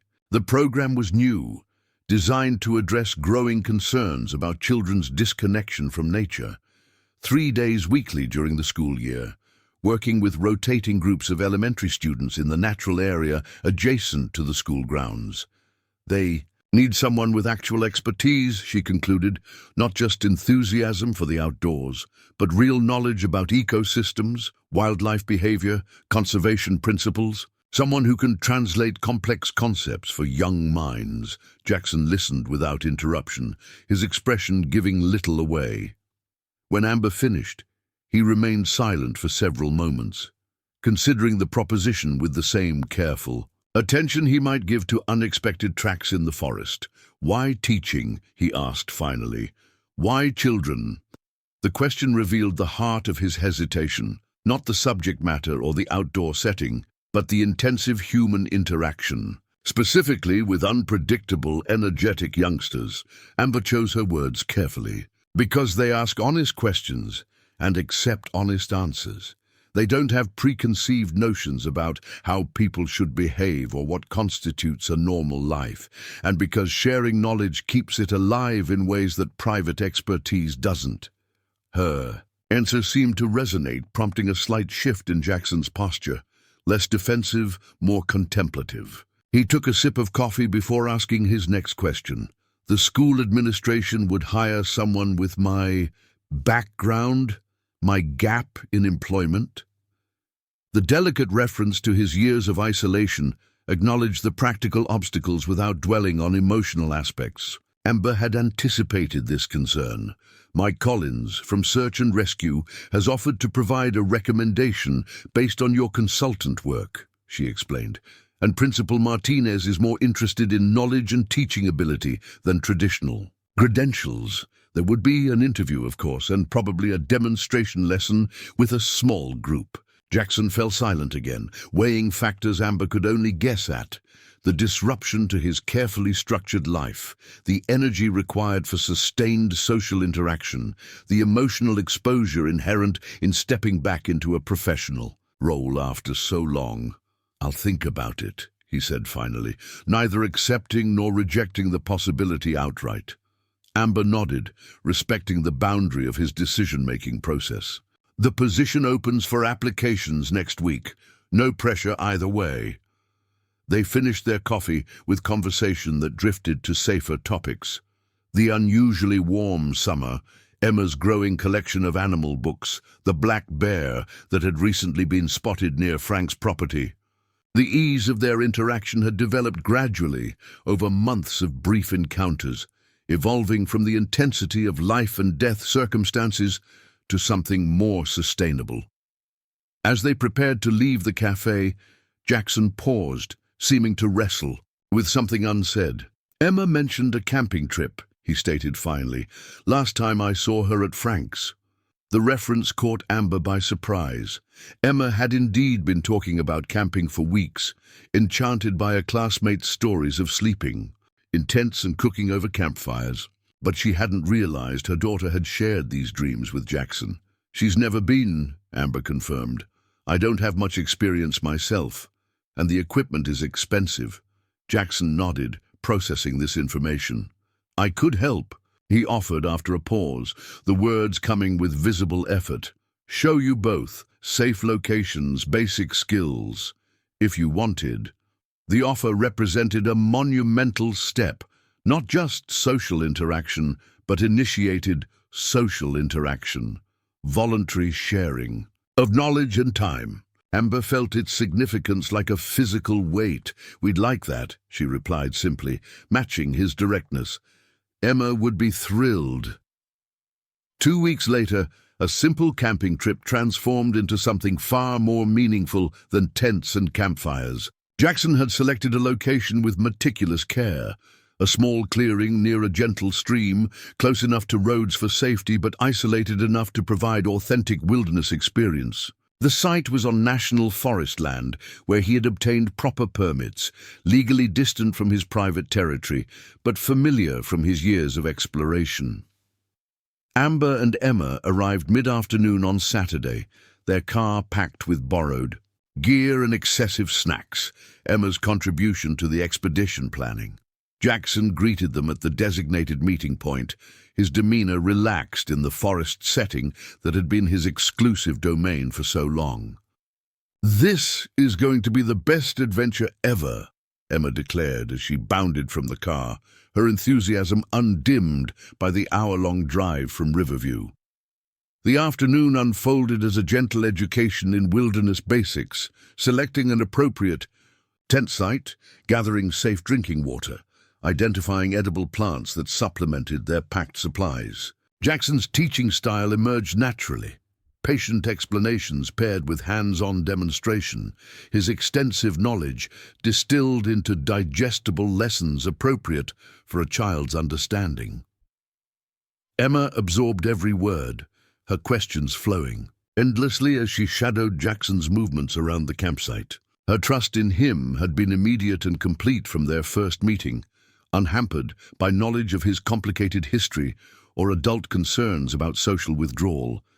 As evening approached and temperatures cooled, Jackson demonstrated proper fire-building techniques, explaining each step with the precision of someone who had relied on these skills for survival rather than recreation. Under his guidance, Emma arranged kindling in the stone-ringed pit, her small face solemn with concentration. "Now, we have to be patient," Jackson explained, as the first tiny flames licked at the carefully structured wood. "A good fire builds slowly. Rush it and it dies out." The simple woodland wisdom carried undertones that resonated beyond campcraft. Amber, observing from where she arranged sleeping bags inside the tent, recognized the parallel to Jackson's own careful rebuilding of human connection, the gradual, sometimes faltering process of rekindling what had nearly been extinguished. Dinner around the campfire brought stories, cautious at first, then flowing more freely as darkness enveloped the forest around them. Jackson shared abbreviated versions of tracking expeditions from his previous life as a biologist, wildlife encounters during his years of isolation, and legends of the mountains passed down from indigenous peoples who had inhabited the region. For centuries before European settlement, Emma listened wide-eyed, occasionally interrupting with questions that revealed both her age-appropriate understanding and surprising insight. "Were you scared when you lived all alone?" she asked during a lull in the conversation, the firelight illuminating her earnest expression. The question hung in the air, its directness challenging the careful boundaries Jackson typically maintained around personal revelations. Amber tensed, slightly uncertain whether the query crossed invisible lines. After a thoughtful pause, Jackson nodded. "Sometimes," he admitted, his voice softened by honest reflection. "Loneliness can be frightening in its own way, even when it feels necessary." Emma absorbed this with the wisdom children sometimes display when adults speak truth without condescension. "But you're not alone anymore," she stated, the observation carrying neither question nor demand. "You found us in the snow, and now we found you." The simplicity of her understanding, the reciprocal nature of rescue, the cycle of finding and being found, created a moment of profound connection around the small campfire. Jackson met Amber's gaze across the flames, a silent acknowledgement passing between them of journeys traversed and distances still to cover. Later, with Emma asleep in the tent and the fire burned to glowing embers, Amber and Jackson sat in companionable silence beneath a sky brilliant with stars, untainted by city lights.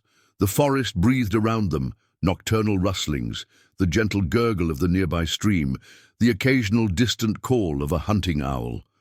"I submitted the application," Jackson said finally, breaking the silence without disrupting its peace. "For the teaching position."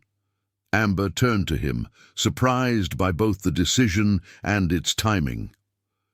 "What changed your mind?" Jackson gestured. Vaguely toward the tent where Emma slept. Her questions, her curiosity. "It reminded me of why I became a biologist in the first place. That desire to understand, to know the names of things, to see patterns others miss." He paused, adding softly, "Knowledge kept private serves no purpose beyond the keeper." The sentiment revealed more than mere professional motivation. It suggested healing, a willingness to risk vulnerability for meaning beyond survival. Amber recognized the courage required for such a step, particularly for someone who had found safety in isolation for so long. "You'll be wonderful at it," she said, with quiet certainty. "Those kids have no idea how lucky they'll be." Jackson accepted her affirmation with a slight nod, his focus returning to the dying fire. After a moment, he spoke again, his voice carrying the weight of long-held silence finally broken. "Catherine was a teacher," he said, the name unfamiliar to Amber but clearly significant to him. 5th grade, science and reading. She believed education was about wonder, not just facts. Our son Thomas was just 8 months old when he trailed off, unable or unwilling to articulate the tragedy aloud. Understanding dawned with painful clarity. The pieces of Jackson's story, the abrupt withdrawal from society, the timing of his isolation, the unspoken grief that seemed to hover just beyond his words, assembled themselves into a coherent narrative. "I'm so sorry," Amber said simply, the inadequate words all language offered in the face of such loss. Jackson acknowledged her sympathy with a small gesture. "After it happened, there was too much emptiness, too many reminders. The mountains offered distance, purpose reduced to basic survival." He looked up at the star-filled sky. It wasn't living, but it wasn't dying either, just existing. "And now?" Amber asked gently, sensing the importance of this rare moment of openness. Jackson considered the question with characteristic thoroughness. "Now," he said finally, "I'm remembering what it means to be part of something beyond myself. It's unfamiliar, complicated, but not unwelcome." The admission, simple yet profound, hung in the night air between them, an offering of truth that required no response beyond acceptance. They sat together as the fire faded to ash and the forest settled deeper into night. Two people whose paths had crossed in desperate circumstances, now navigating the quieter challenge of ordinary connection. Morning brought dew-laden grass, birdsong, and Emma's boundless energy as she emerged from the tent, ready for new adventures. The day unfolded, with fishing lessons at the stream, nature identification walks, and practical demonstrations of leave-no-trace camping principles as they prepared to depart. As they packed the car for the return to Riverview, Emma presented Jackson with a carefully folded paper from her pocket, a drawing she had apparently prepared before the trip. It depicted 3 figures beneath a canopy of green trees, standing beside a blue stream, their stick-figure hands connected in an unbroken chain. "It's us," she explained unnecessarily, pointing to each figure in turn. "In the forest, together." Jackson accepted the drawing with the solemnity such gifts deserve, studying it carefully before tucking it into his shirt pocket. "Thank you," he said, his voice carrying an emotion that his reserved expression couldn't entirely conceal. The farewell held none of the awkwardness of their earlier partings, no uncertainty about next steps, no careful navigation of boundaries. Plans had already been made for Jackson's interview at the elementary school the following week, with Amber offering to help prepare potential demonstration lessons suitable for young students. "See you Tuesday," Amber confirmed as Emma gave Jackson a farewell hug that he returned with increasing comfort. "Good luck with the trail assessment tomorrow." Jackson nodded, watching as they settled into the car. As Amber started the engine, he raised his hand in a simple gesture of connection. Not goodbye, but continuation, acknowledgement of paths that continued to intersect by choice rather than circumstance, driving back toward Riverview with Emma chattering happily in the back seat. Amber reflected on the distance traveled since that desperate night in February. Not just physical miles, but emotional terrain, landscapes of healing navigated step by careful step. The journey wasn't complete for either of them. Jackson's reintegration would continue to face obstacles, moments of retreat, the persistent shadow of loss that never entirely disappears. Her own path forward carried its own challenges. Single motherhood, career advancement, the cautious evolution of unexpected connection. Yet as the mountain road wound downward toward the valley where ordinary life awaited, Amber felt a certainty that transcended the complications ahead. Some tracks, once followed, permanently alter our understanding of the wilderness, both the one that surrounds us and the one we carry within. 1 year had passed since the blizzard that had nearly claimed Amber's life and unexpectedly altered Jackson's path. February in the Cascades had returned with its familiar intensity, snow-laden skies, biting winds, and days when the mountains disappeared entirely behind veils of white. Jackson stood on the porch of what was now his cabin, formerly Frank's, watching the approach of a familiar vehicle navigating the recently plowed driveway. Frank had completed his move to Oregon just after Christmas, the property transfer finalized with minimal paperwork and a handshake that meant more than legal documents ever could. The cabin occupied middle ground in every sense, positioned between deep wilderness and community access, offering privacy without isolation, preserving necessary solitude while accommodating selective connection. The decision to purchase it had emerged naturally from Jackson's evolving relationship with both his surroundings and the people who had gradually become part of his reconstructed life. Amber's car came to a stop in the cleared area beside the porch, Emma bursting from the back seat before the engine had fully quieted. At 5 years old, now halfway through kindergarten, she approached winter with the fearless enthusiasm only children could maintain in the face of bitter cold. "We brought everything," she announced, gesturing toward the bags Amber was now removing from the trunk. "Mom said this might be the last big storm of winter, so we had to celebrate properly." The celebration had been Emma's idea, marking the anniversary of what she innocently called the rescue adventure, with a day of winter activities and storytelling. She had been too young during the actual events to fully grasp their gravity, perceiving the narrative through the simplified lens adults had provided. To Emma, it remained an exciting tale with a happy ending, rather than the life-altering crisis it had truly been. Amber approached with arms full of supplies, her smile visible despite the scarf wrapped around the lower half of her face. "She's been counting down the days," she explained, as Jackson relieved her of the heavier bags. Apparently, blizzard anniversaries ranked just below birthdays in 5-year-old celebration hierarchies. Inside, the cabin had undergone subtle transformations. Since changing ownership, Jackson's preference for minimalism remained evident, but signs of more regular human presence had emerged. Bookshelves filled with field guides and ecological texts, a dedicated space for lesson planning, walls adorned with Emma's artwork alongside topographical maps. The wood stove radiated welcome heat against the February chill, and the kitchen showed evidence of more frequent use than during Jackson's years of bare survivalism. As Emma unpacked her carefully selected activities, snowman building supplies, hot chocolate ingredients, the illustrated journal where she recorded wilderness observations with Jackson's guidance, Amber moved toward the window overlooking the mountain vista beyond the clearing.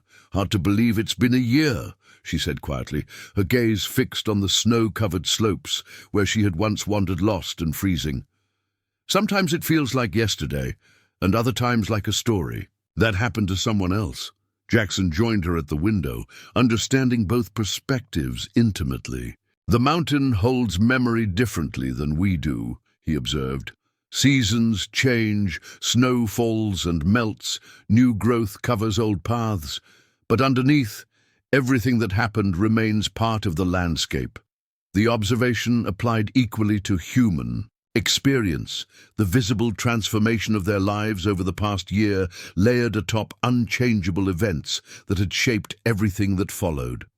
Like geological strata, past and present existed simultaneously, neither diminishing the others. Reality, their reflective moment, was interrupted by Emma's impatient summons to begin the day's planned activities. The hours that followed unfolded in joyful contrast to the desperate events being commemorated: snowshoes, strapped to small boots for wildlife tracking rather than survival, hot drinks savored as pleasure rather than medical necessity, laughter echoing across the same forests that had once witnessed silent struggle. By late afternoon, as early winter darkness began to descend, they gathered around the wood stove for the culminating activity of Emma's planned commemoration: storytelling. In the year since the rescue, this had become something of a tradition during their shared time, with Jackson gradually sharing more pieces of his own history alongside nature tales and local legends. Today, settled in the circle of warmth with mugs of hot chocolate, Emma made an unexpected request. "I want to hear the real story," she said, her expression suddenly serious beyond her years. "About Mom getting lost and Mr. Mountain finding her. The whole story, not just the parts grown-ups think kids should hear." The request created a momentary silence, Amber and Jackson exchanging glances that acknowledged both the child's readiness and the challenge of appropriate sharing. They had always been careful to balance honesty with sensitivity in Emma's presence, gradually increasing details as her understanding matured. "It might be scary in some parts," Amber cautioned, studying her daughter's determined face. "And very sad in others." Emma nodded solemnly. "I know. But it's our story, isn't it? All three of us. I should know it for real." The simple assertion captured something profound about their unlikely connection, a shared narrative that had brought together lives that might otherwise never have intersected. Though filtered through a child's understanding, Emma's perception of our story contained essential truth about the bonds formed through crisis and sustained through choice. And so they told her, together, Amber recounting her desperate hours lost in the blizzard, fighting to survive by thinking of the daughter waiting for her return. Jackson describing the moment of finding faint tracks that others had missed, following them to the cave where life clung to fragile hope, both acknowledging the difficult journey back to safety and the separate but parallel paths of healing that had followed. Throughout the telling, Emma listened with unusual stillness, occasional questions revealing her effort to truly comprehend experiences beyond her direct understanding. When the narrative reached their present circumstances, completed the arc from desperate strangers to chosen connection, she nodded with satisfaction. "That's why this is an important day," she declared. "It's when our family started." The word family hung in the air, neither adult immediately responding to its implications. They had never defined their relationship in conventional terms, allowing it to evolve organically without imposed labels or expectations. Yet, from a child's perspective, the patterns of care, trust, and shared experience had formed something recognizable despite its unconventional origins. "Families come together in all sorts of ways," Amber said finally, finding words that acknowledged Emma's perception without simplifying complex adult realities. "Some through birth, some through choice, some through unexpected circumstances that turn out to be exactly what was needed." Jackson, for whom family had been both the greatest loss and most avoided concept, found himself nodding agreement rather than retreating from the loaded terminology. The year's gradual healing had created a space where such words could exist, without triggering overwhelming grief or fear, where past and present could coexist without one negating the other. As evening deepened into night, they moved through familiar routines in the cabin that had become a shared space without formal arrangement. Dinner preparation, Emma's bedtime rituals in the small room that had organically become hers during frequent visits, quiet adult conversation after she had fallen asleep. Seated before the dying embers of the fire, Amber broke a comfortable silence with gentle directness. "The county emergency management director called yesterday. They're naming the new tracking program after you." Jackson raised an eyebrow, surprised despite his growing accustomed to community recognition. Over the past year, his reluctant participation in the county ceremony had led to expanded involvement in emergency response systems, his expertise increasingly valued by official channels once so alien to his existence. "The Jackson Reeves Wilderness Tracking Initiative," Amber continued, a slight smile acknowledging the formality that still sat awkwardly with his self-perception. "Dedicated training for search and rescue volunteers, specialized equipment, regular wilderness education programs for the community." The prospect would once have triggered immediate withdrawal. Now it generated complex but not overwhelming emotion. Pride in work that held purpose, satisfaction in knowledge shared rather than hoarded lingering discomfort with public attention balanced against tangible impact. "They'll understand if you prefer they use a different name," Amber added, familiar with his continuing navigation between privacy and engagement.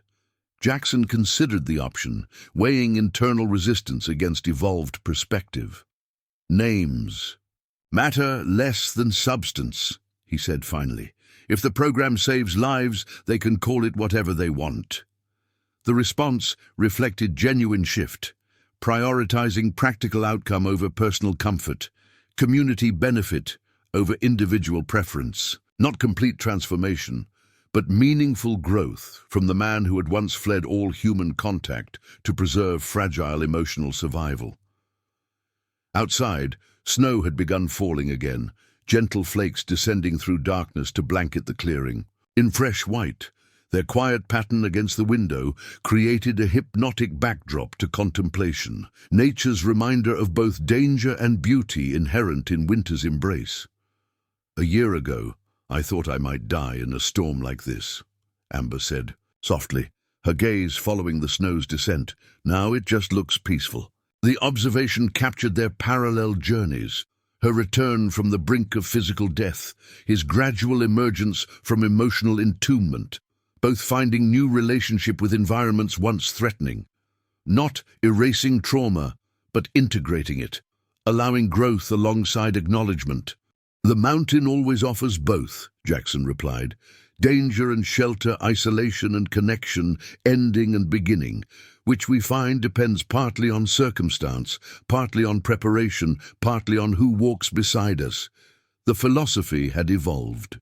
Through his own experience, scientific knowledge merging with hard-won personal wisdom. The wilderness had been both his refuge and his prison during those 7 isolated years, just as connection had been both his greatest fear and his eventual path forward. Morning would bring practical concerns, Jackson's teaching responsibilities, Amber's hospital shift, Emma's school day, the ordinary rhythms that had replaced crisis with meaningful routine. The anniversary milestone would give way to ongoing journey, remarkable primarily in its unremarkable sustainability. As the fire settled to glowing coals and conversation gave way to comfortable silence, Jackson recognized the fundamental truth of their unlikely story.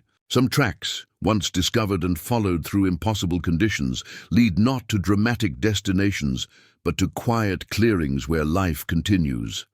Altered, deepened, more authentic for having faced its fragility. Outside, snow continued, falling through darkness, covering old paths while creating possibility for new ones when morning light returned. The mountain stood witness to both past and present, holding space for memory while offering fresh terrain for whatever journey came next. For now, that was enough. This moment of warmth against winter's backdrop, connection forged through crisis, but sustained through choice, the ongoing discovery that survival could gradually, imperfectly, blossom into living again. Up next, you've got two more standout stories right on your screen. If this one hits the mark, you won't want to pass these up. Just click and check them out. And don't forget to subscribe and turn on the notification bell so you don't miss any upload from us.